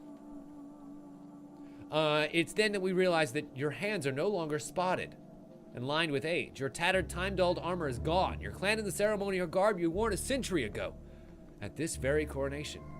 Shaken, you said to your feet, this is a second chance. The thing I have coins for. Oh, really? Okay. I'll have to take a look at that again.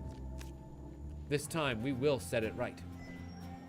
And for our efforts, power comes at a price. And that price we is get never the one portal you're creature. prepared to pay. Ooh. There is a reckoning. And The that Goblin Trader, reckoning changes and you. Warring Kingdoms. New encounter cards, indeed. I love new encounters. And new equipment. The Kingmaker Shield. And the intriguing sword. With its own quest behind it. And revealing the golden token gives us for allowing Estrella a second chance. Oh, that's cool. We get Holly's Ward and the Silver Man. A man on silver fire. And Sea Dog Holly and his crew. who will probably allow us to pay him to reveal cards on the map. Like, that's a pretty handy skill. And then, of course, for aiding the goblin, we get payment due. Huh. Looks like Sir Lionel's gotten himself into a bit of trouble again, and he's gotten his payment due. I wonder what we'll have to do with him there. Excellent. Excellent, excellent, excellent. In the meantime, that is the first adventure quest complete. And I say first because this map, as we have found out before, holds a lot of quest potential. So I'm hoping that by the time they finish filling up this map here, we may even have more so. Because as you can see, there's a lot of room here on the map. They had to stick with the major arcana because, well, there's 23 of them. They made 23 quests. They kind of had a set number to stick to here. But with this adventure mode, this new game plus, this new chance of storytelling, there can be no end to these adventures. We can reset the map over and over and over and over and over again as we start anew and get a second chance to save Lady Estrella from the terrible fate that befell her before. That's awesome. That's so cool. What a neat setup for what I'm guessing will be the first of many, many, many, many, many, many, many encounters to come. Well, ladies and gentlemen, we're going to take ourselves a short break. And when we come back, I think we'll take another whirl at Endless Mode. We've still got a little bit more time in the night before we have to go. So other than taking a look at the campfire and and changing our appearance, which, you know, there's not really a whole lot of new appearances that we've got there right now. There's not much else to do but play the Endless Mode to get some of the new cards that we've found. Oh, look at all my wonderful, wonderful friends. Except for the goblin and the dealer. You'll notice neither the goblin nor the dealer has a seat here at the bonfire. I'm assuming they hadn't been programmed in to do so.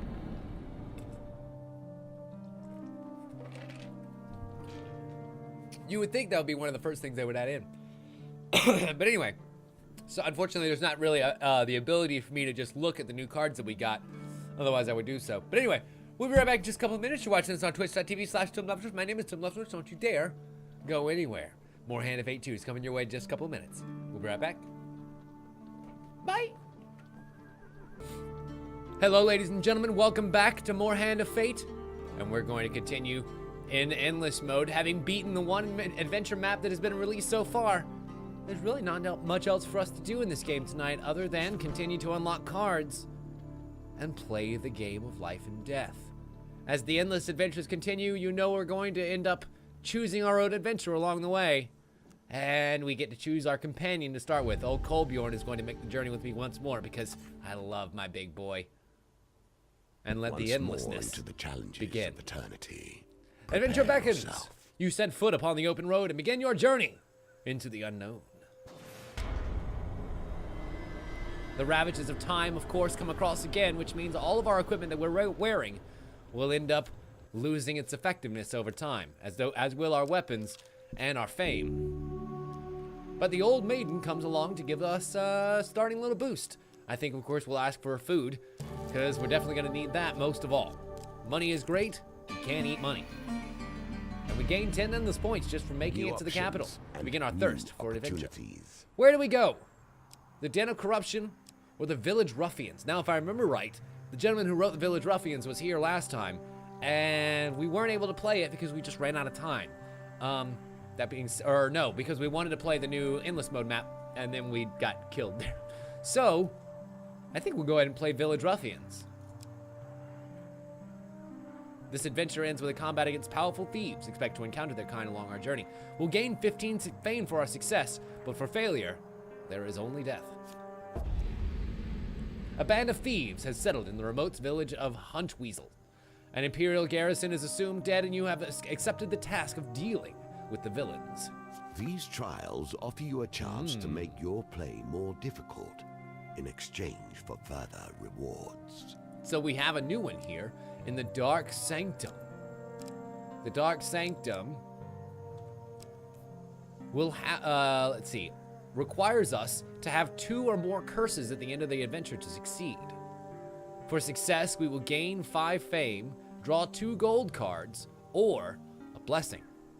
and failure loses 6 food. I don't think the rewards are worth it for that. The Firebrand Fortress has a challenging precision gambit, the success for which is 30 gold, failure is 20 fame.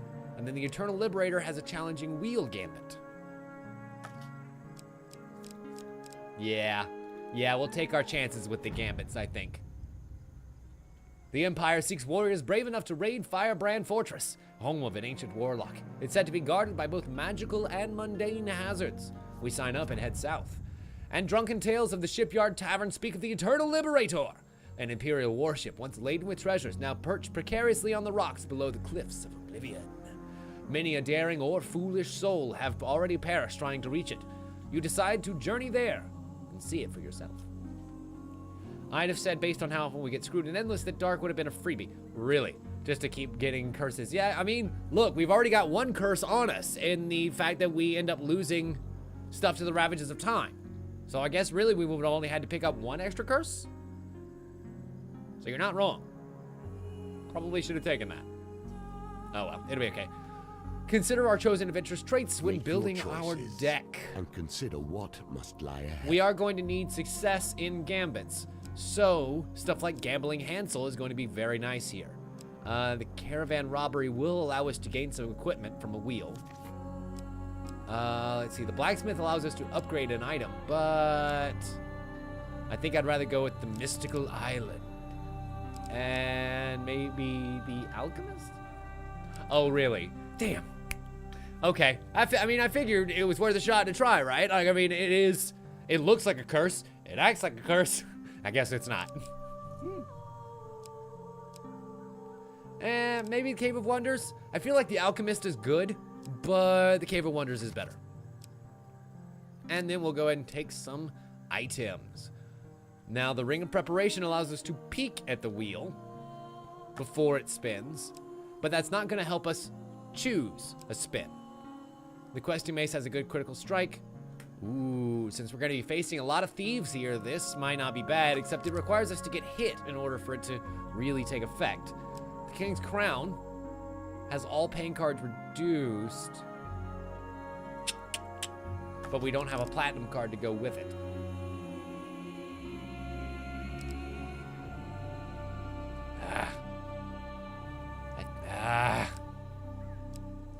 None of these are really great for what we're gonna do, honestly.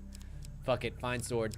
And I gotta pick a second one too. No, I just wanna, can I reshuffle, please? Can we reshuffle these things? That'd be so great. Fine. Felvin's Favor allows us to remove a card from a gambit. Very helpful. And it also has a chip in it, so might as well. And then, let's see. The Spiked Bone Guard allows us to dispel a curse. Not necessary. The Cutthroat Blades would be really nice for taking down thieves. And let's begin. We must defeat Grey Thomas and raid the Warlock's fortress and retrieve the Liberator's bounty, all before we end up leaving this place. Let's begin. The cursed treasure is found immediately. On the balcony of the tallest tower, we find a pile of treasure. You're welcome to it, says an adventurer, but know that it is cursed. Immediately, we would have been able to satisfy the condition for that adventure needing 2 curses. Like, first card out, we would have been able to fucking nail it. And getting some treasure and blades instead. Okay, we'll take the Cutthroat Blades. We'll take the gold.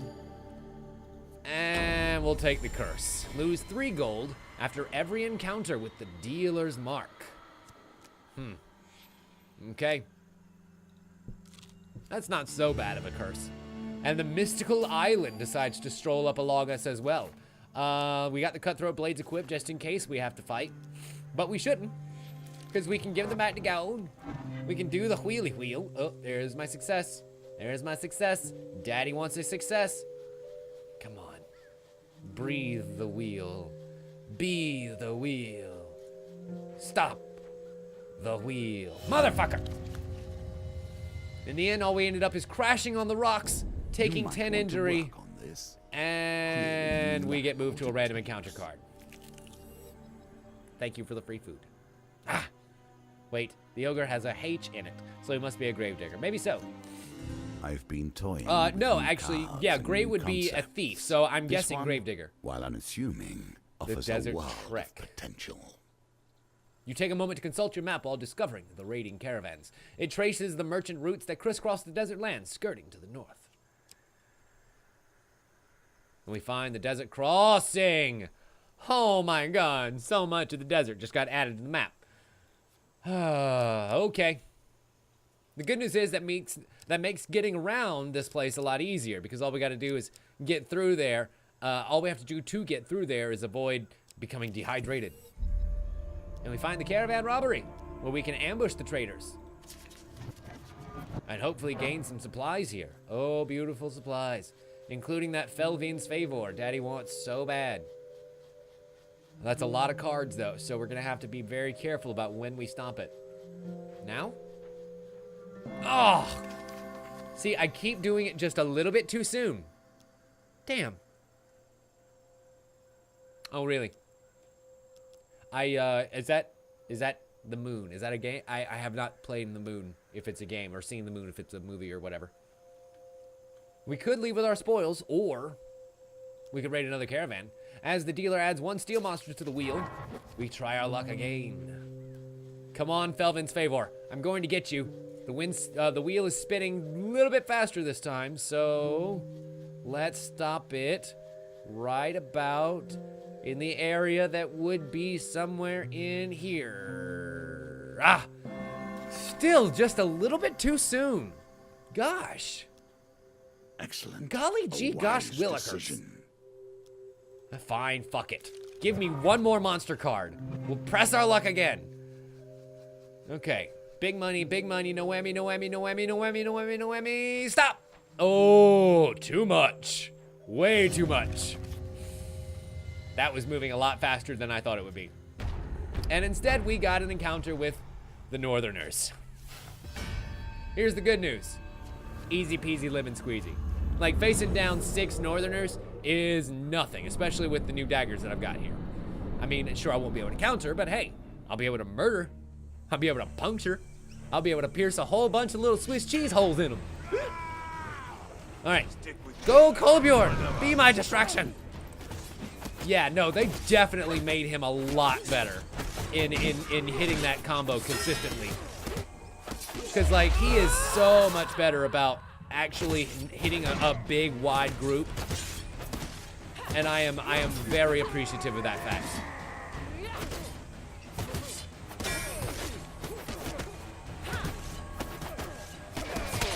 Ow! Really? How did you hit me out of my special move, you son of a bitch?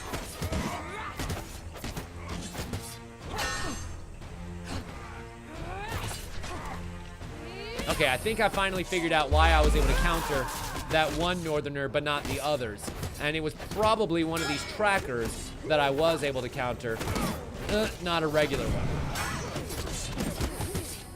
Because I am able to counter him consistently. And spin to win! Blender of Death. Oh, oh! You stab him between the eyes to lift his head and slice his throat. If that's not vicious, I don't know what is. And combat damaged our equipment, but we gain 4 fame. Next, the Gang of Thieves. Oh no! That's got a dealer's mark, so we're gonna end up losing 3 gold from this. The Empire is Empire is offering a pretty price for your head, adventurer. One of the men remarks while casually inspecting his blade. Nothing personal, kid. And unfortunately, the thieves come out. Bad news bears. But we should be able to handle ourselves pretty well. With me and my slicey diceys, I'm okay. It's only 4 of them. It's not even like they're arsonists or assassins. Anything really dangerous.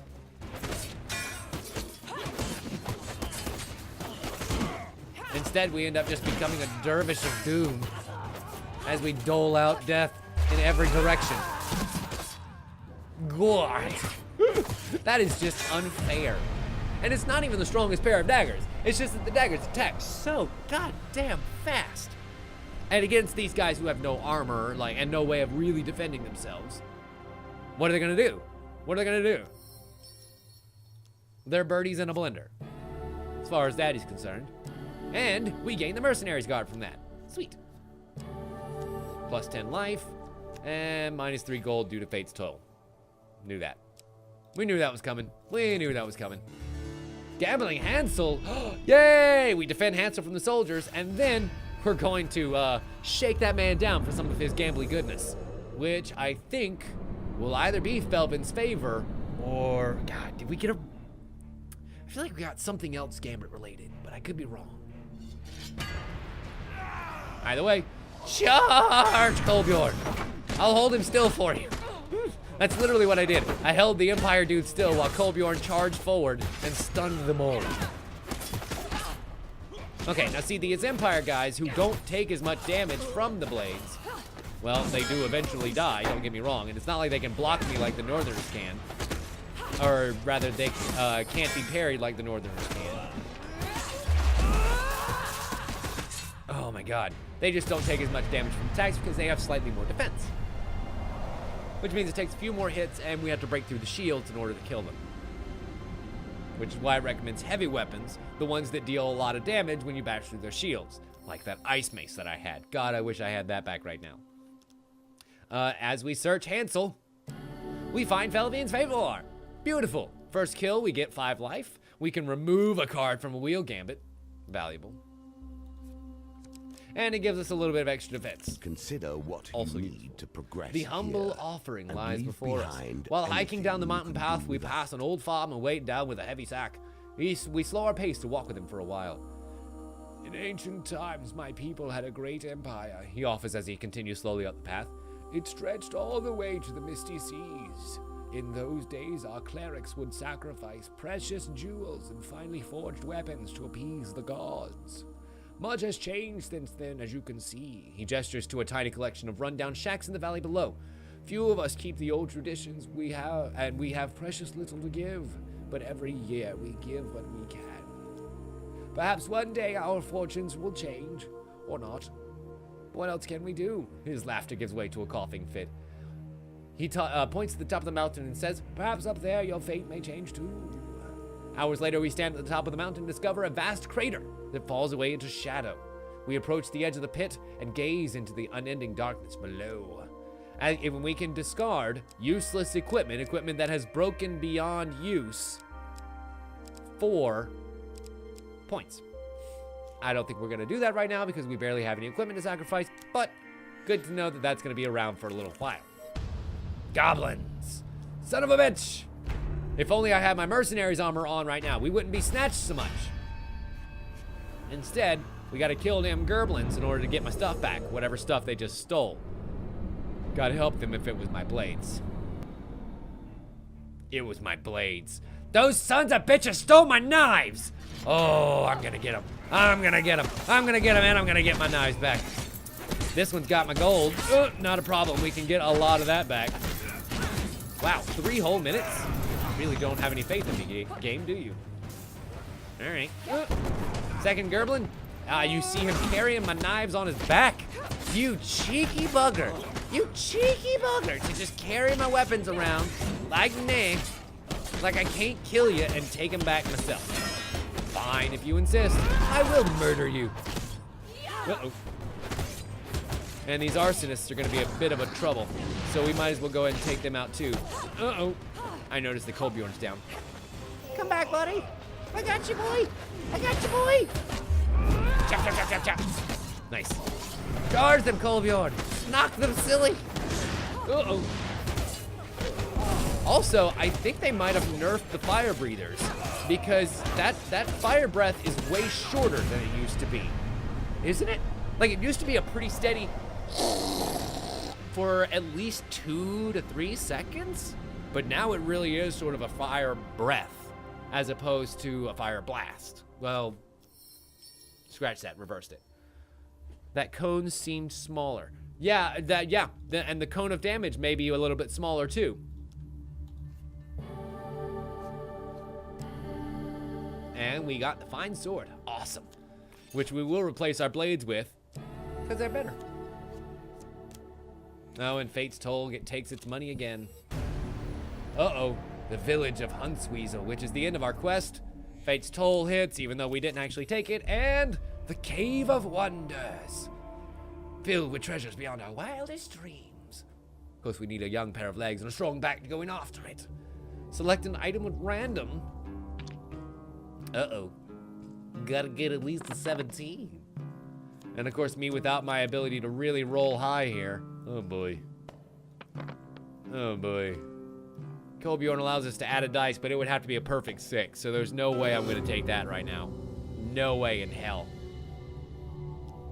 And we select a tapestry with yourself depicted in various scenes, each time dying in a different way. And you're surprised the tapestry catches fire from your torch, and is quickly consumed. We take damage. None of the other objects appear to have been disturbed by the effects of the spell. You successfully identified one of the trapped items. Making it slightly easier this time for the dice roll to get a good item here. Back to the bones. I hope Yes, you have I know, learned to dealer. be They their keep master. fucking me over left and right. But I go back to them again and again like a jilted lover. Come on, at least a 3. Woo! We'll take it. So instead of more pain, we get an item that glows with inner power as we pick it up.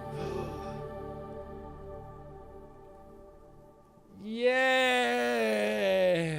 Fuck me. I sacrificed Kolbjorn to get a goddamned healing potion. I mean, I guess fair enough, whatever. I'm still gonna end up probably using it at some point. But really, it couldn't have been any other more useful item there. It was a healing potion. Whatever. Now we face the boss. Grey Thomas himself. The Thief Master. The Silencer.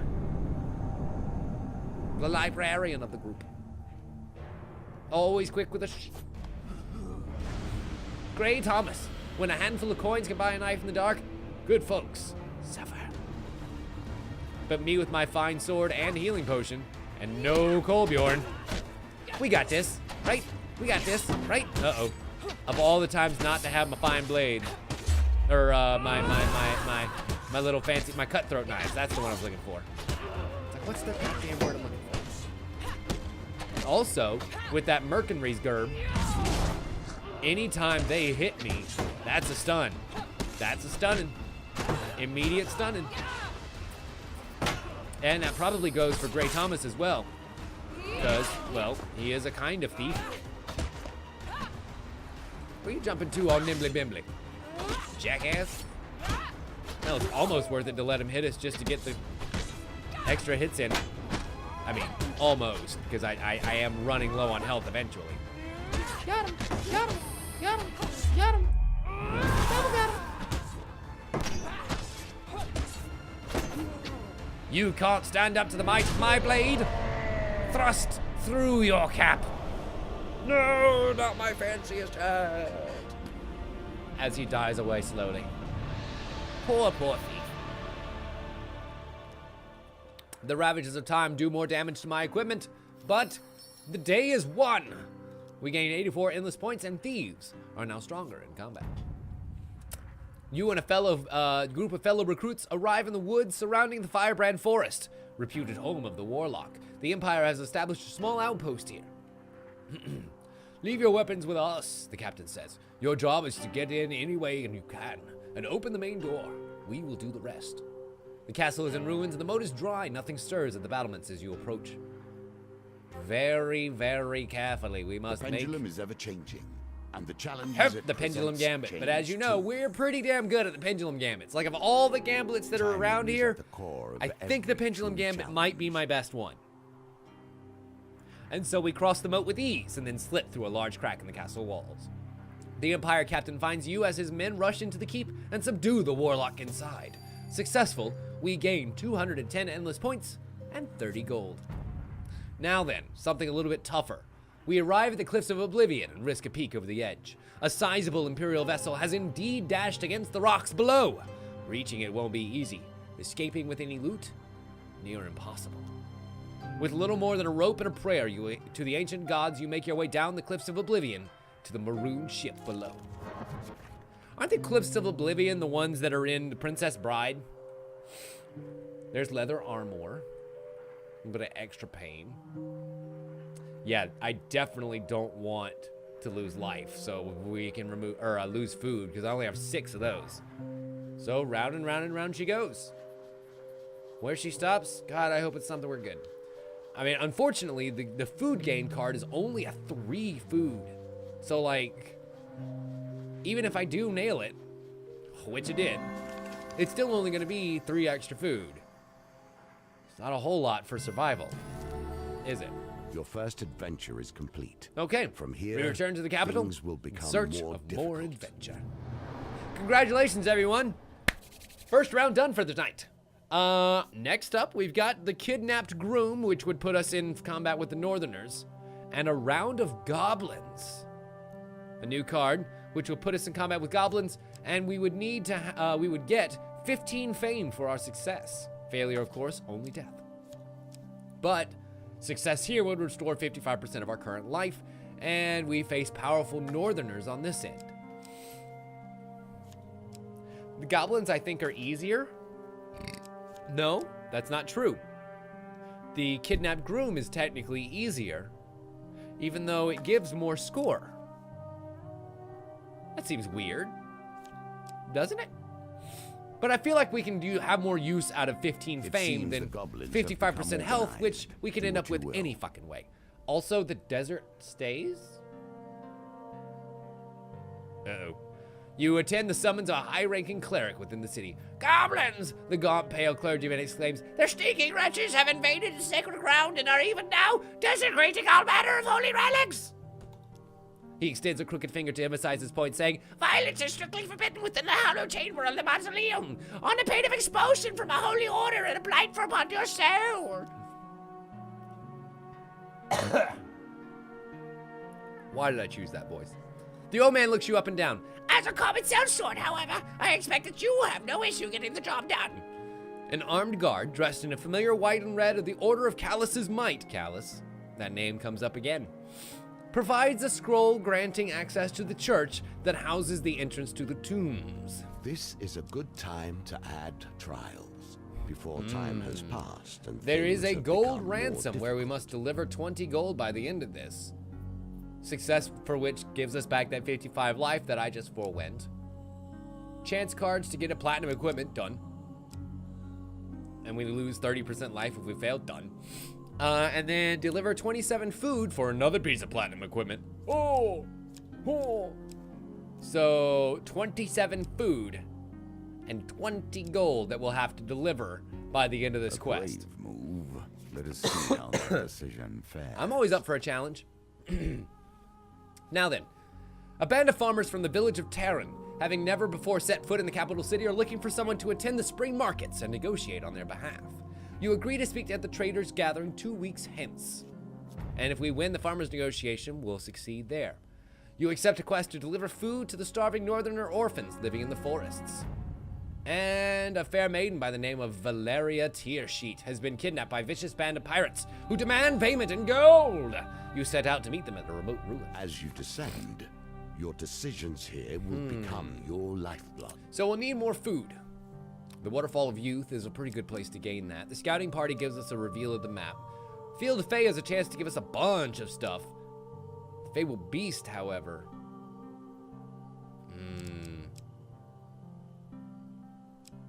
Okay, Waterfall of Youth I think we'll definitely take, and then Fable Beast too. Wine of the Gods allows us to gain gold if we can succeed at a wheel gambit. Tarts, pies, and exotic lies is a great place to get food, as is the Feast of Callus, if I'm not mistaken. But there is also Joust here.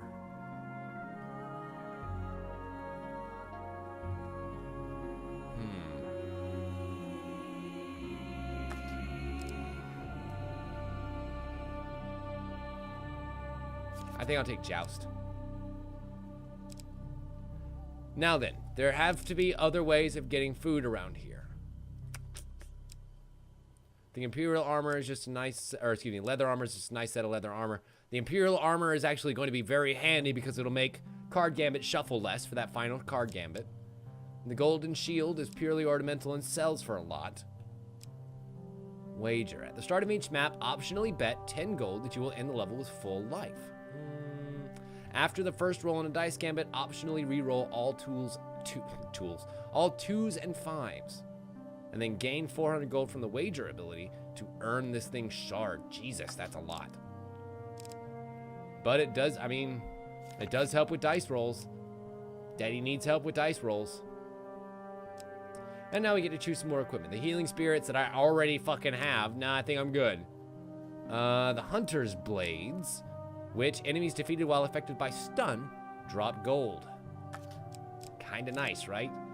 The soul gem would be used to revive a companion for free.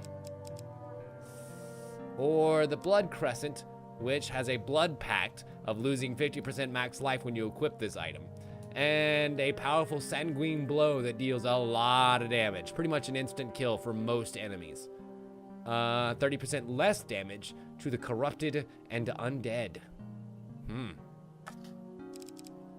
Nah, I think we'll take the buckler. Much safer bet, wouldn't you say? Hungry peasants along the way.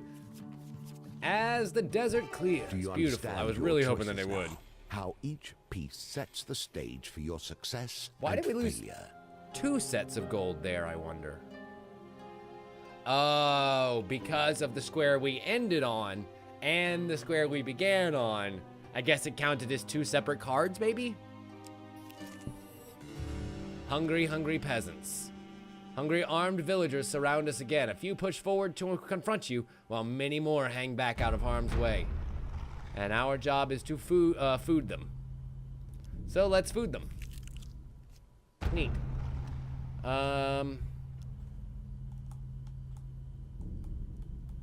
But I have to deliver 27, and that makes me down to 6. And yes, she is, Juno. We're gonna have to put Queen the Goblin away. She's not gonna be pleased.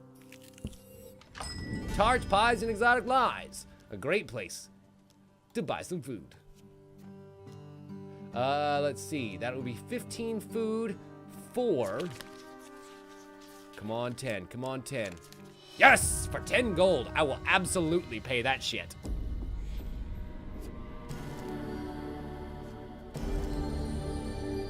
God, if I can just get that again. Wait a minute. 2 remaining transactions? You're dicking me. You are fucking dicking me.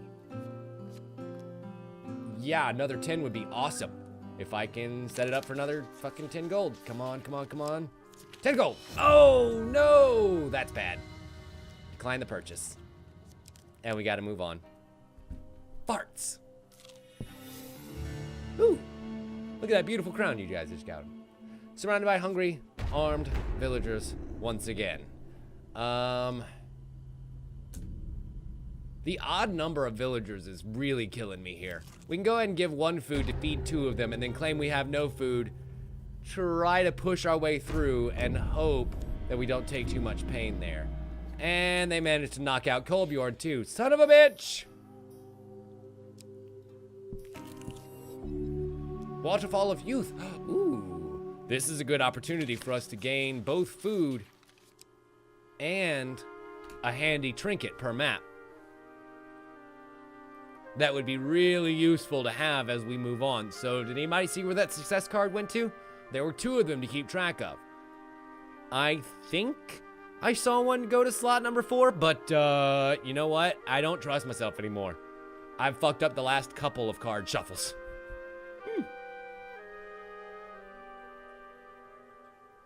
Juno has no idea. Great. Great. A lot of help you are. I'm kidding. I'm kidding.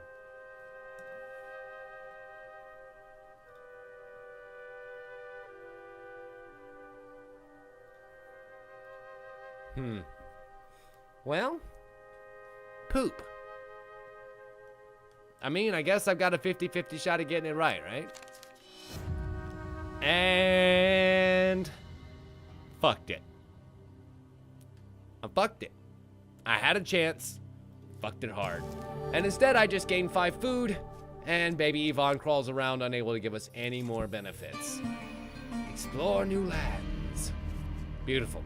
Thankfully, it gives us more than 1 teeny tiny little map to be able to accomplish our goal here. You should have taken more care. Uh-oh. As we pass through the city cemetery, a band of warlike goblins suddenly bursts from concealment to surround you.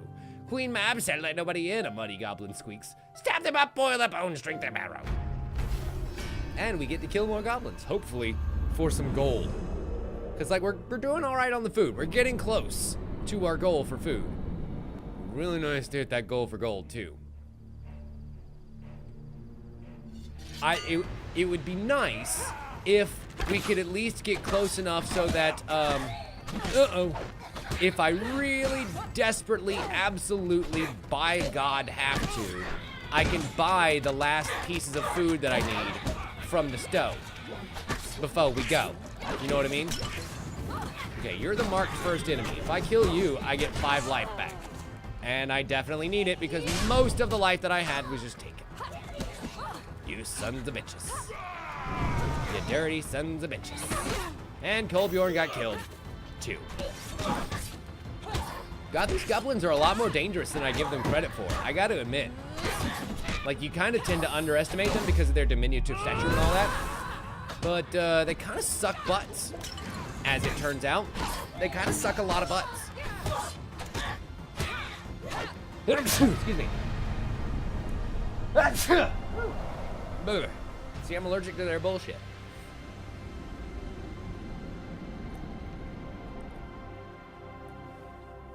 And the goblin ambush takes more of the ravages of time.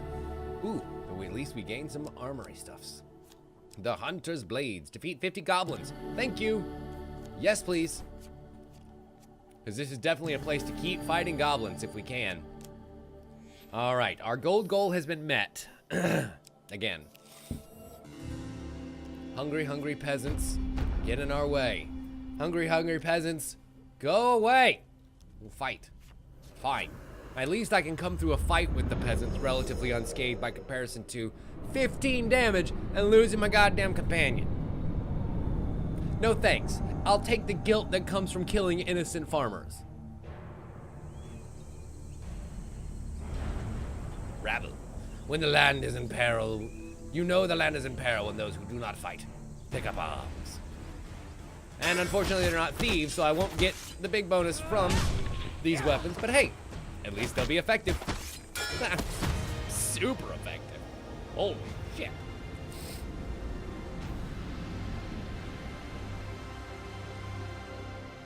The ravages of time deal their damage to my equipment once again, and we continue our journey, only losing 3 gold in the process. Uh-oh. Nope. Ah! And that Fate's Toil keeps taking my money. Ooh. Speaking of taking, Ursus, a young warrior from the north, proposes a hunting contest. This farmer kindly saved my boy instead of handing him to the Empire. I will rid the land of boars, destroying his crops and thanks. Who will be a worthy opponent? Of course, we're going to step forward and take on this hunting challenge, and let's see what happens. Meow. There was 1 huge success card, 1 regular success, 1 huge failure, and 1 regular failure. Now that huge success card ended up on top for a second. Juno says number 1. See, I think that huge success went to number 3. But, God, I have been so incredibly wrong at so many inopportune moments so far tonight. I don't know. I don't know. It'd be really nice if I had some backup on this decision.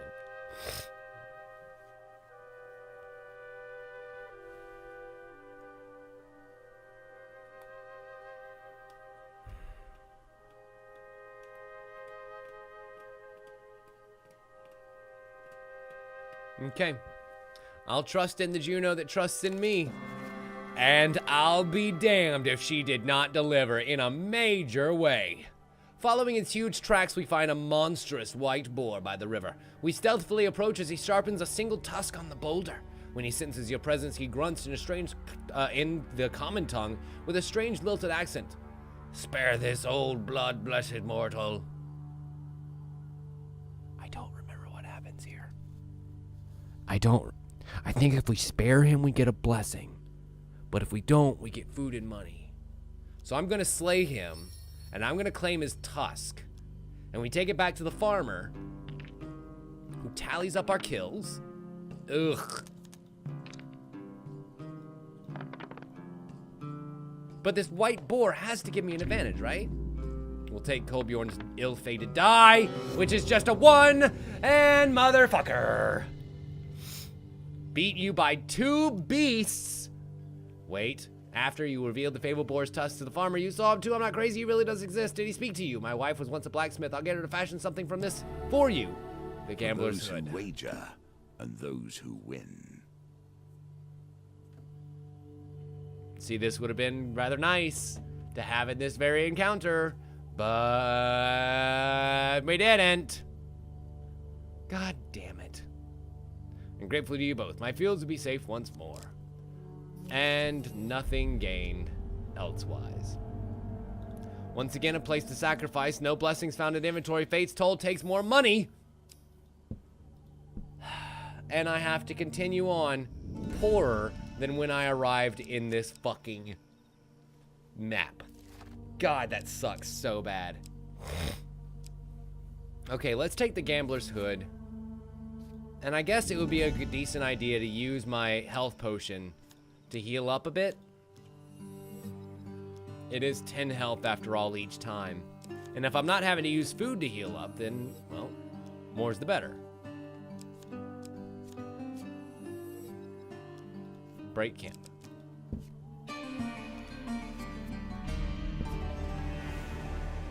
Okay. You better, you better, you bet. When I say I need you say you better. We're gonna have full health. The Imperial Jousting Tournament attracts a huge crowd. Your next opponent is Estrella Fior. She's alive, and she's a jouster. She shakes her hand and says with a wink, "May you break your leg, friend." Wink. Her stallion goes into a trot, winning praise as she parades in front of the crowd. We ready our steed for the first of 3 rounds. Our steed takes off with a flick of the reins, and the pendulum begins to swing.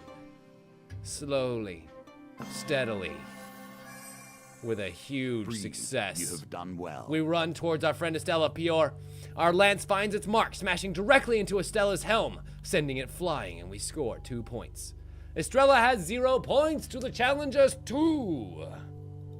Good night, everyone. Good night, Dan. Thanks so much for hanging out, buddy. With a sharp kick of your spurs, we begin our approach and brace for the second impact. Once again, it swings. Hup! Once again, we catch it on that huge success. And our lance finds its mark again. Estrella's helm flies once more to 4 points in our favor. Can we hit the fucking hat trick? Oh, hot damn! 3 in a row. That's what I'm talking about. I mean, yes, From here. not a hard pendulum swing. Hitting that bitch 3 in a row, that takes skill.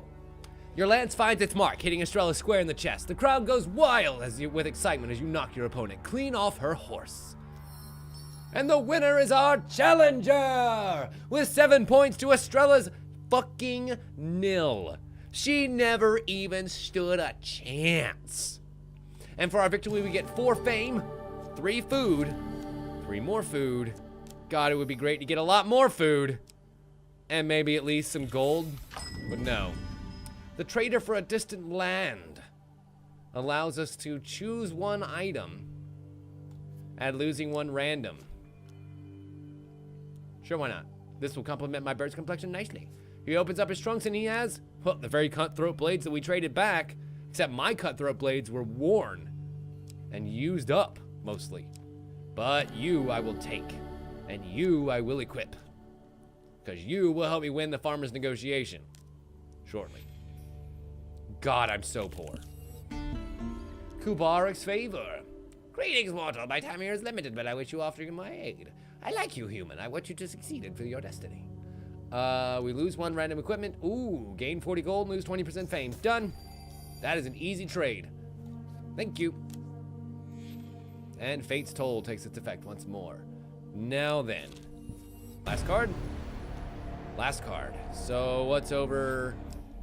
Nah. The duel. While carousing at an Imperial tavern, you suggest that the Emperor's forehead is overly wide. The laughter is cut short by the sound of a tankard breaking the floor.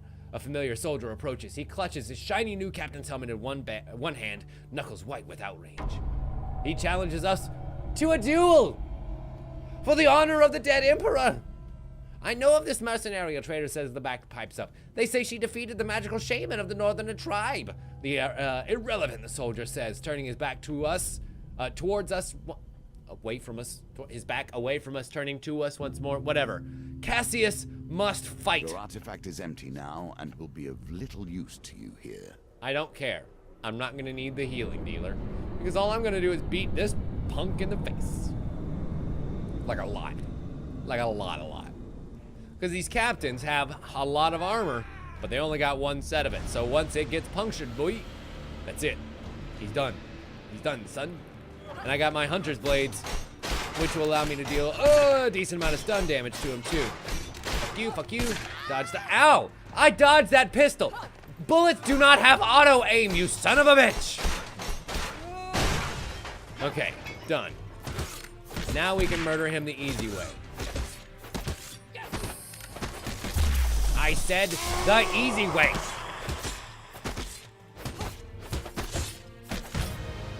Nice. That was a long stun that he just had. Enough! Your opponent steps back, his hands raised. I don't have time for this nonsense. Apparently my Gamber's Hood no longer provides defense. We gain 12 fame. No goodies. Goody. Let us trade. Is there anything that would give me enough Mooney to actually be able to buy enough food? Well, I guess I gotta make sure she has enough food. I need 10, she only has 4. Cock.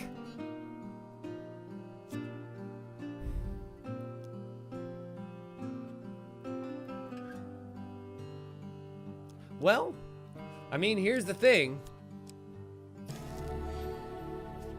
We can game the system. We have done it before. I can go ahead and sell the Gambler's Hood. That's enough gold. We finish trading, break camp, and do a little dance, make a little love. We cheat the game, we cheat the game, That's more gold, not the food, which is what I need, it's what I need that food. Okay, gold gains, don't mind if we do, and a new fancy hat. New fancy hat, it's the Y hat or the S hat? The yo-ho-ho? With the bottle of rum? Seems that way. More max health. You think that they might have gotten wise to the act? And not given critical resources in missions where you need it? This is a toughie. This is a toughie. Here's the thing though. We have a bet that says I'm gonna finish the map at max health. So like C would actually be a good thing here. If you remember. And there's 5 food. Oh god damn it, that's so close to what I need. I need 6, you guys. I need 6 food and they're offering me 5. Those dirty sons of bitches. And there's the final 5. Hot damn. Hot damn. Hot damn. Sorry, Juno. We're going a little bit quick, I know. All right. There's the food that we need. So, with max health, all the food, and all the gold that we need, let's finish this mission.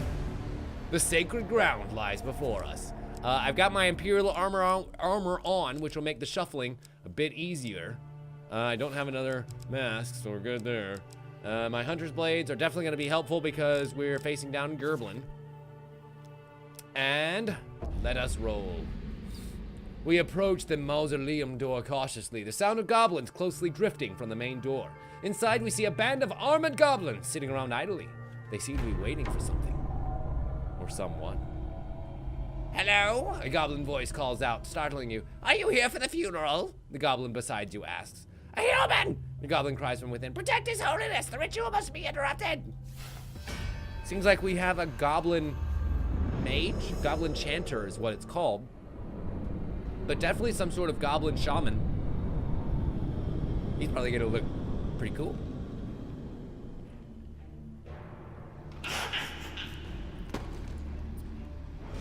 Oh yeah. Definitely wearing the moose head. That is definitely a moose head on his head. Right there. All the moose. Definitely lots of moose. Oop. Got him. Got him with the counter. Fuck you. Fuck you. Got you with the counter. I said fuck you with the counter. Wahahaha.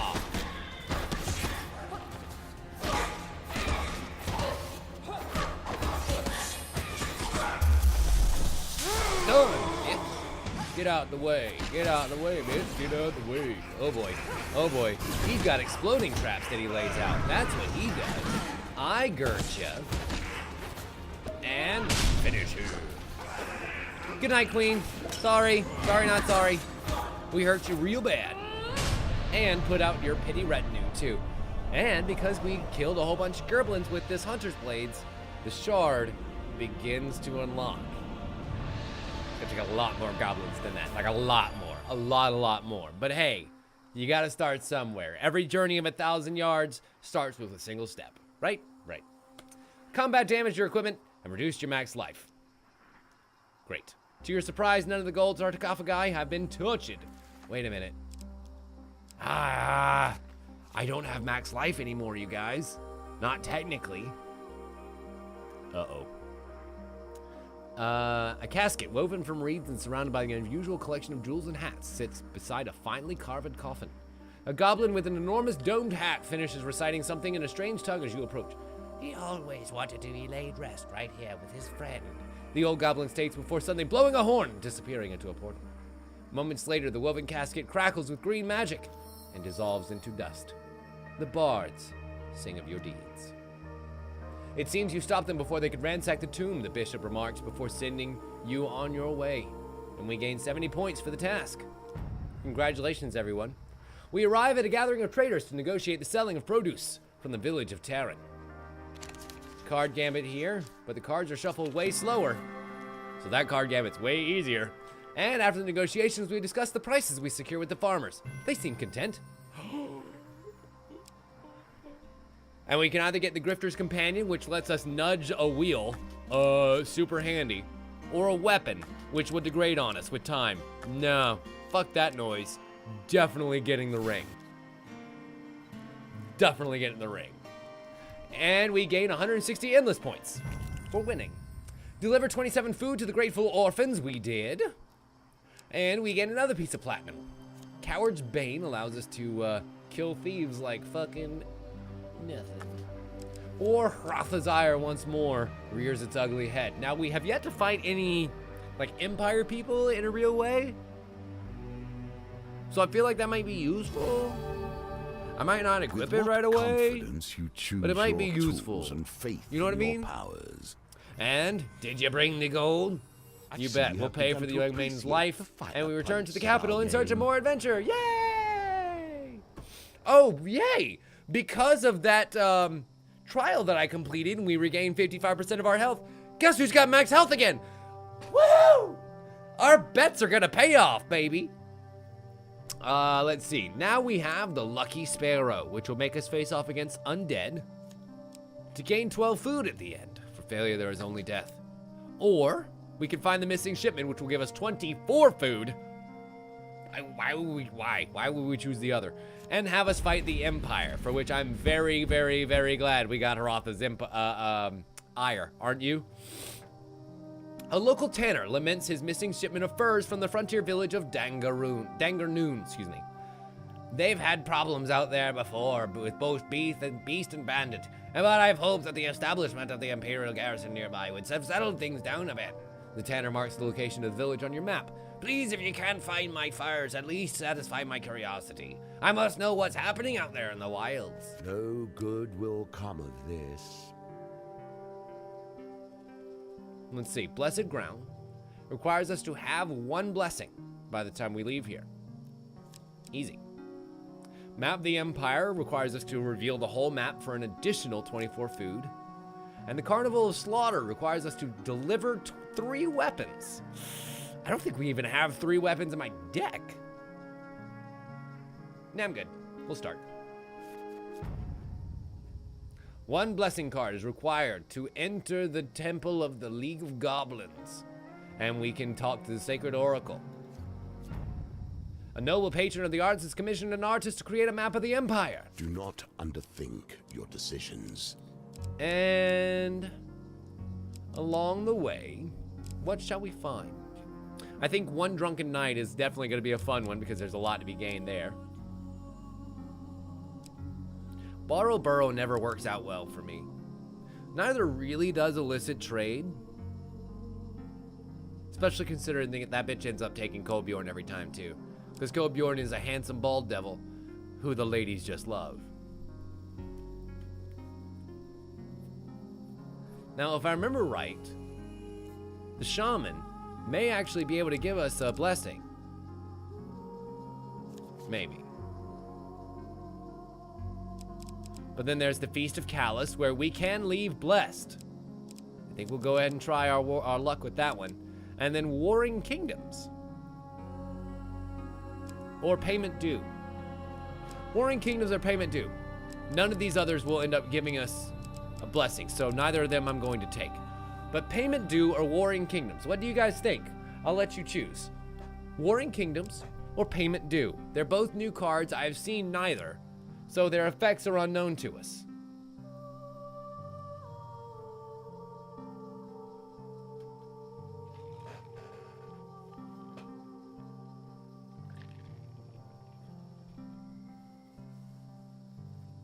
Okay. Fair enough, Noble. We'll give it a shot. Bitter Winter pays off some serious dividends. Palace Armory.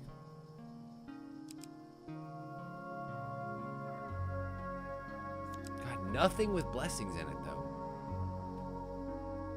Our fame's usually pretty high.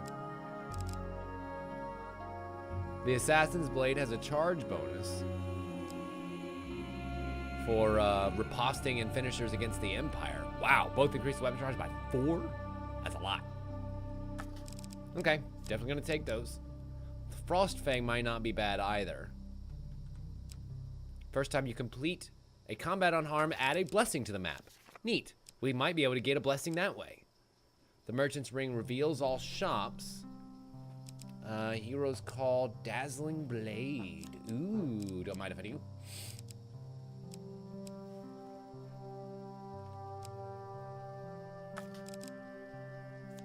Okay, we'll go with that. And Devil's Touch has a strong bash that deals 200% weapon damage to enemies that block and ignores defense entirely. Ooh. Ooh. That's not bad. Bash deals full weapon damage to the Empire while they block. And then, of course, Empire's Burden, which is going to be a good one for the Empire. It's literally in the name. But I think we'll take you. And I think we'll take the Ward of the Innocent, too, because of the map reveal. Well, that won't really matter because it won't reveal it until the beginning of the next map, which might be too late for this, now that I really think about it. Frostfang it is. Okay. All of those encounters go into the map. The first 2 are merely a chance to get yourself We lose warm. 6 gold straight off the top. From The here, Ravages the of Time do their challenge effects builds. again, and we press forward to the caravan robbery and ambushing the traders down below. Here we see yet Oh, boy. another wheel, each different, yet each let us bearing remove- their Ooh, own there's Frostfang. similarities. Let us remove one of the failures, because why the fuck not? And round and round and round she goes. Daddy's looking for that Frostfang. Give it to Daddy. No! Daddy doesn't need that health. Instead, he's going to use the Grifter's Ring to nudge the wheel and get Frostfang. Nah. Let's raid another carriage, because I think that there was food there, too, if I'm not mistaken. And we can remove one of these stupid cards. Bye-bye. Round and round and round she goes. How much food is that? I think that's 5. Hot damn. Especially considering I can just boop, right over. God, that grifter's wheel is great. Isn't it? And we're done here. Awesome. Frostfang, I think you can go ahead and sit in the backpack for now. We're fine without them. Without it at the moment. And when we do need it, we'll be able to switch to it. Ooh. Let's see if we can leave here blessed. The celebrations in honor of Callus continue when you return to Witcherburn. As you enjoy a lavish feast, the servants bring out a ceremonial cake. The Lord announces whoever finds the coin in their piece will be named king or queen of the feast. Oh, mama. Oh, mama. Who's gonna be really good at this game? Who's gonna be really good at this wheel? We are. Yes, we are. Hoot! Oh, you fucker. Got that gold. And does that mean I get the blessing too? And we claim our crown. We have one final Callus feast tradition to adhere to. Would the queen of the feast please step forward? It's your duty to offer yourself as sacrifice to the gods. Uh-oh. We are forced into a lizard man costume, gaining 20 gold and the dead king scales. Yay! Let's see. Resist fire and ogre damage. Defeat 10 ogres while wearing this item. Ooh, I've got 4 out of 10 so far. That's the closest I think we've come to actually finishing a shard for one of these people. And I think I will wear it. Because I'm done with card gamuts for now, right? Sir Aliar the Pale grabs you by your tail and hurls you off. Ouch. Ouch. That's bad. Like Callus himself, the queen has escaped death, shouts the Lord. That must be a sign from the great adventurer himself that he is pleased. We should have a good harvest this year. Please take as much from the stores as you need as a gift for Witcherburn. Yay! Max life. Yay! Equipment. Come on, blessing. Daddy really needs his blessing. I'll take it. Store it. Reveal 3 encounters, of which there are only 2. Boop, boop. Thank you. And blessing. Fuck. No blessings.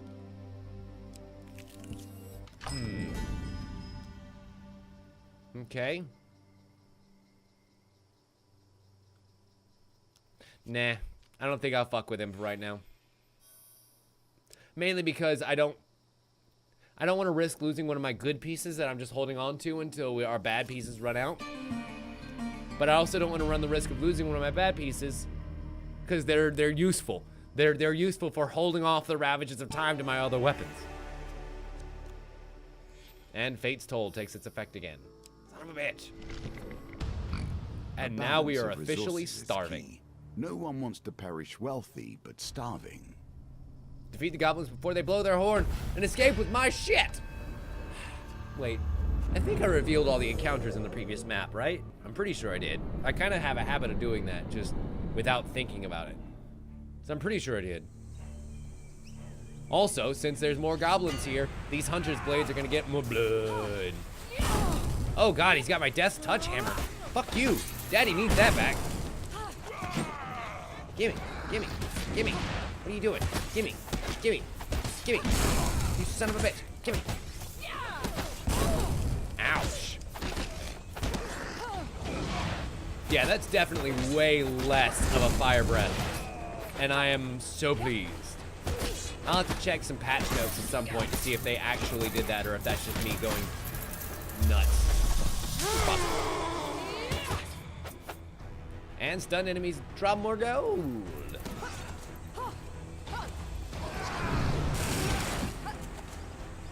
Finish him. Perfect.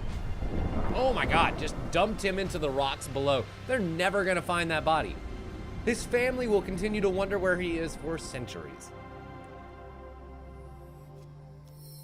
And combat damaged my equipment, reduced my max life, and the goblins are colluding with the Thieves Guild. But hey, at least we got my ship back.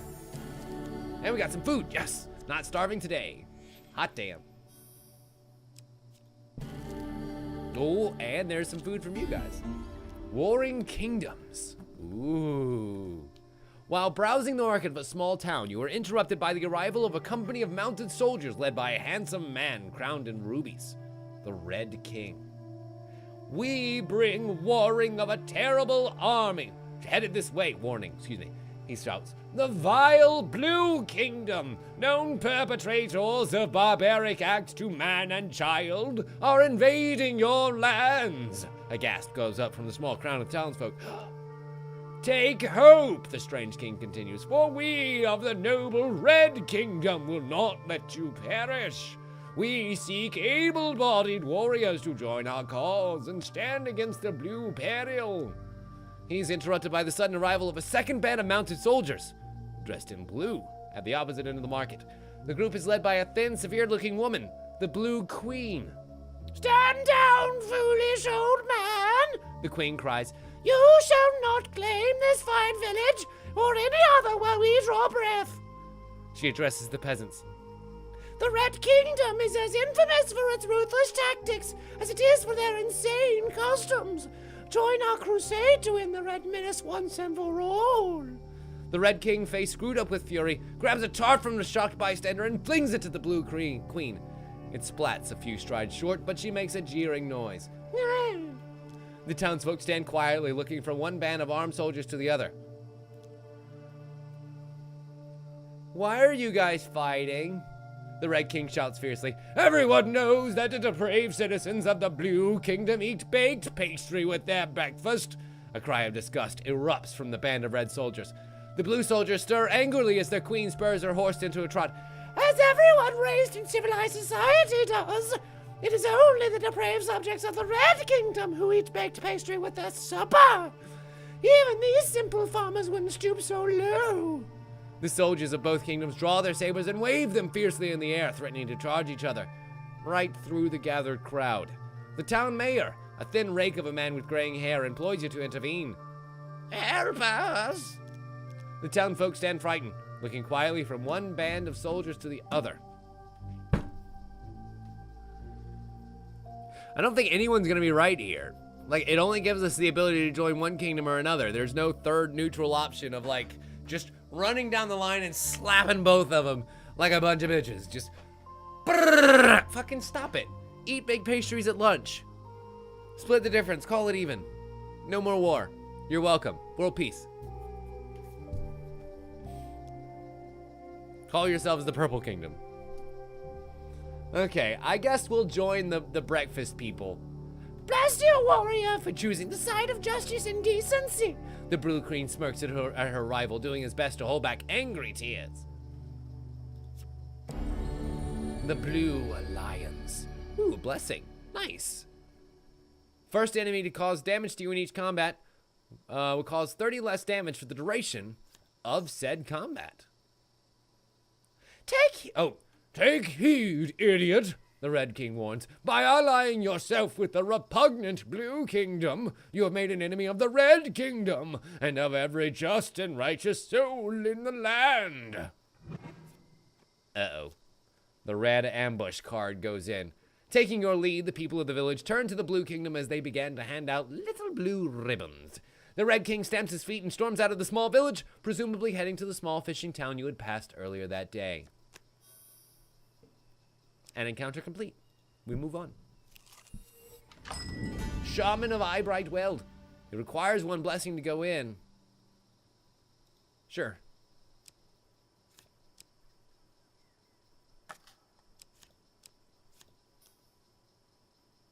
The northern shaman is boiling something bloody over a roaring flame. Clouds of red smoke fill the air. I know what I just did, Noble. I just don't really care. "Welcome, young ones. Kolbjorn, you have grown, my. And you, my dear, still enjoy buttercrust pie, don't you?" She brings out a warm plate of dessert. You're not quite sure, but she knows about your partiality towards buttercrust pie. Well, this seems like a pretty good way to get a blessing back. I've got 119 health. I feel no pain. We lose 10 max life. And with a 3 out of 4 chance of success, hot damn, we leave with a blessing. Blessings are the Northerners' bread and butter, and bread and butter are blessings to everyone. Achoo! Excuse me. Achoo! Woo. Gain 20 fame. Lose 1 fame and after every encounter until this bonus is 0. Nice. We could be blessed again. Aww. For greed, all of nature is too little. Sad. Okay, we're good. Thank you, Shaman. I appreciate the 1-for-1 blessing exchange. And we find the general store, for which I have 20 gold. And the ability to sell some stuff too. Let's see. I will sell the healing spirits, which are worth nothing. Not to me anyway. The mercenary's guard can go too. Its defense is not great. I would get rid of the hunter's blades, but I'm still killing goblins enough that it's kind of worth keeping a hold of. And besides, 47 gold should be enough for me to take a look at the equipment and see what they've got. Gladiator's Visage allows us to gain another blessing if we can get out of combat unscathed. But the Assassin's Blade and its charge bonus is going to be really worth it for taking down those Empire peeps. Yeah. Ooh, 6 goblins already taken down for the Hunter's Blades, you'll notice. And Fate's Toil takes the last 2 pieces of my gold. Great. Great. Great. What? It's not the end of the map? Really? Okay, if you say so. Fate's Toil can take nothing more away from me, for I have nothing more to give. And instead we find one drunken knight. A great place to recover some food and gold, if we can get out of here with our lives.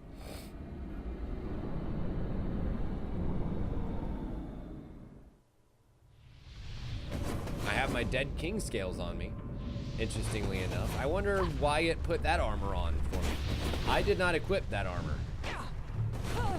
Also, there's a way to rotate the camera in here so that you can see areas around to see where the rest of the goodies are, but I don't remember how that is off the top of my head. 4, 1, 2, 3, 4, 1, 2, 3, 4, 1, 2, 3, 4. Neat. God, I'm not finding any food in here though. I was hoping for at least some food in these traps. It's just alcohol.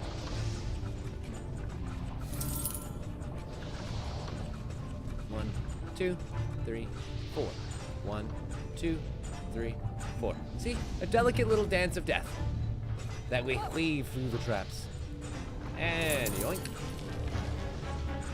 Uh-oh. Uh-oh. I hate the wavy log. Oh, wavy log is my least favorite trap. And yoink. Yoink. That was probably like, what, 25, 30 gold that we just scored in there? Considering that we had 0 going in, we'll know exactly how much that we have coming out. And that'll let me buy some food, I hope. Because Daddy's gonna starve soon. Nice, a full 30. Hot damn. And fame is fleeting, but we'll be okay. The end of our quest is right there. We know where it's at now, and we will return here shortly. Hopefully before fleeting fame runs away from us. We can gain 50 food and 15 food, lose 1 blessing, gain a map of the area, no, fuck you. Gain 2 blessings and lose 25% max life. Sure, why not? I keep gaining a lot of life anyway. And we get an instant revive. That's handy. Steadfast daggers. Resist damage. Damage is reduced by 30% in the next combat with light weapons equipped. Then discard this card. Neat. And I've helped with my quest, with your quest in some small way. Now for your side of the bargain. Oh, minus 28 max health. It's okay. We can take it. We can take it.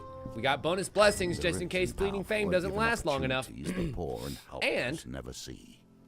Thankfully, the guards of Callus's palace are allowing me to come in here and reach into the trunk and pull out the first weapon that we want. Its value is 38 gold. You may continue to draw, but if your next item is of lower value than the previous one, you leave with nothing. Or you can walk away at any time you want. Now we're good.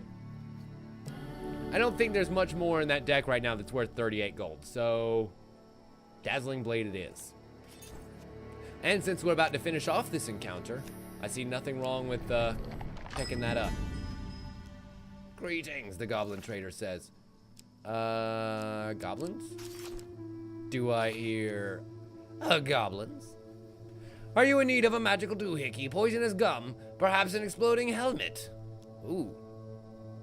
Really? Combine artifact charges. How about that? Or we could sell some of our headgear to him. All I have is Felvin's Favor. I don't want to get rid of that just yet. Let's see what we can purchase. Battered helm, healing spirits, gladiator's visage, gambler's hood.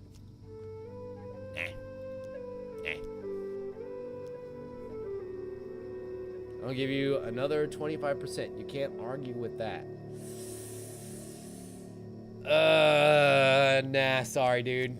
I can't. I don't want to give you my hat. I also can't afford to give you my hat. It's kind of a handy hat. It allows me to remove a card from that wheel, bro. Can you remove a card from every wheel for me? Nah, I didn't think so. I think I'll keep my hat. And I'll buy the one last food that I'm going to need to step forward here. Finish trading. Break camp. Because remember, at the end of this quest, we're going to get a lot of food. As long as we can survive the Empire ambush. Fuck, and me with my dazzling blade too. Ah! Oh well, it'll be okay. We're still gonna be murdering Empire bitches. Like it ain't nothing. Go, Torbjorn. Bad news is, these do so little damage now because they've just been worn down due to the ravages of time. That their damage is basically non-existent to their armor. Fives every time, and then a couple of 9s once they get stunned. Which you'll notice, there's that loot dropping. Ah, delicious loot. Fuck you. Oh God! I got shot in the back.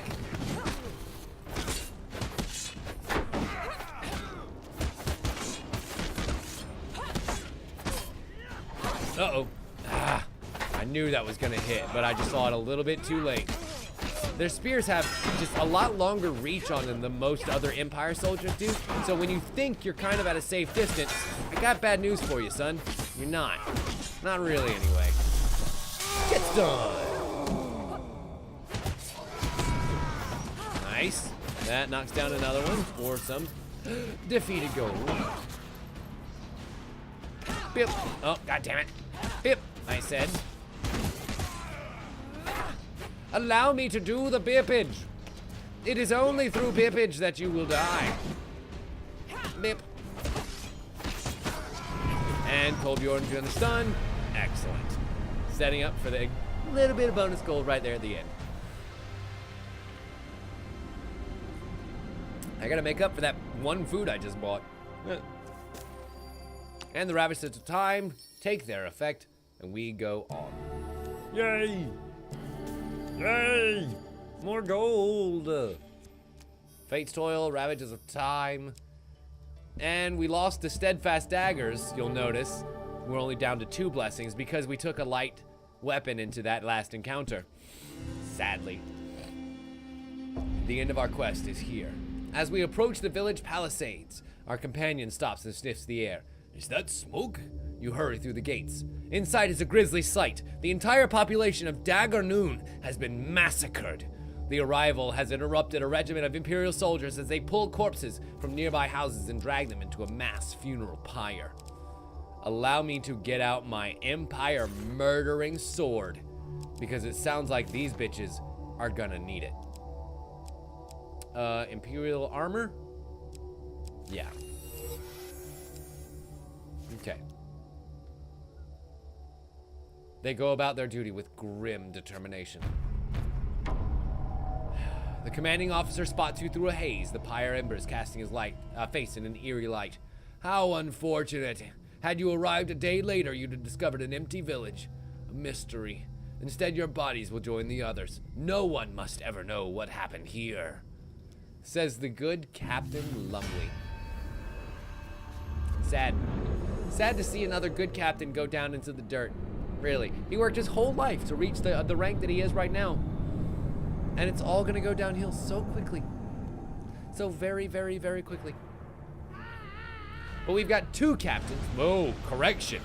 3 captains out on the field right now, as well as 3 phalanx. This is not going to be pretty. Oh my god, except for the fact that it does 38 damage per hit. That'll do. God damn it, stop with your stupid captain. Just because you're a captain doesn't mean you get to be a colossal dick. Oh god. I see we just straight picked Lumley as our first target because apparently I'm a glutton for punishment like that. God, oh, come on, Empire's Bane. I really need your special. Good. Phalanxmen are down. Got him. God damn it. I gotta watch out for my health. I'm taking too much unnecessary damage here. Boys. Keep it smashing. Keep it smashing. Cappy Cap's almost down. Oh no, god damn it. We're down to 22. Ugh. Really? How are you alive, Phalanxman? I thought I killed all of you. Oh, god damn it. Oh, that's bad. This is real bad. This is really bad.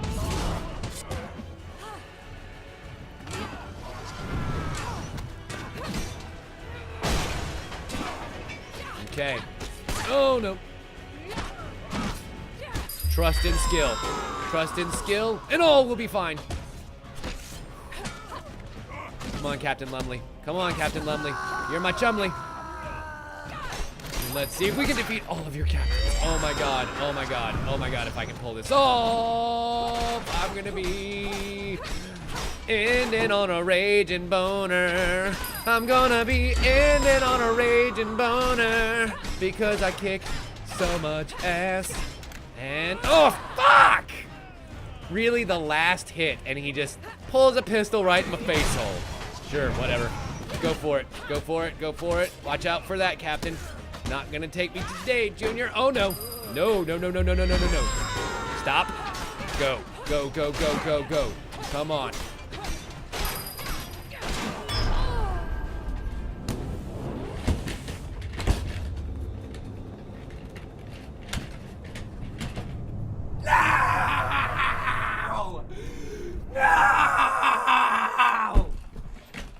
Take the battle to that next time. Early days. You have much left. Oh my god! Oh my god!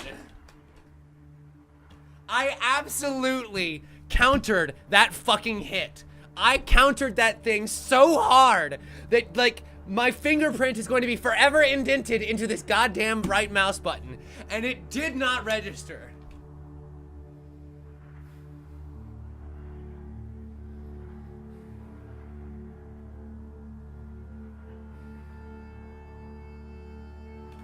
I'm so mad. I'm so mad.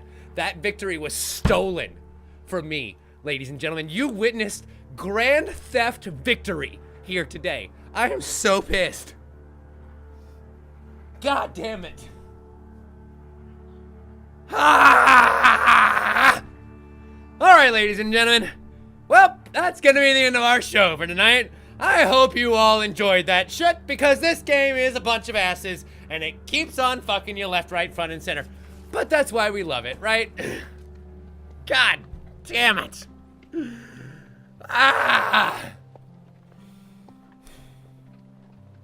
We hadn't even gotten to the part where, like, enemies start duplicating and becoming harder and brimstone enemies and any of that shit. We didn't even get to the good stuff. I'm so pissed. I'm so pissed. Well, ladies and gentlemen, thank you all so much for watching.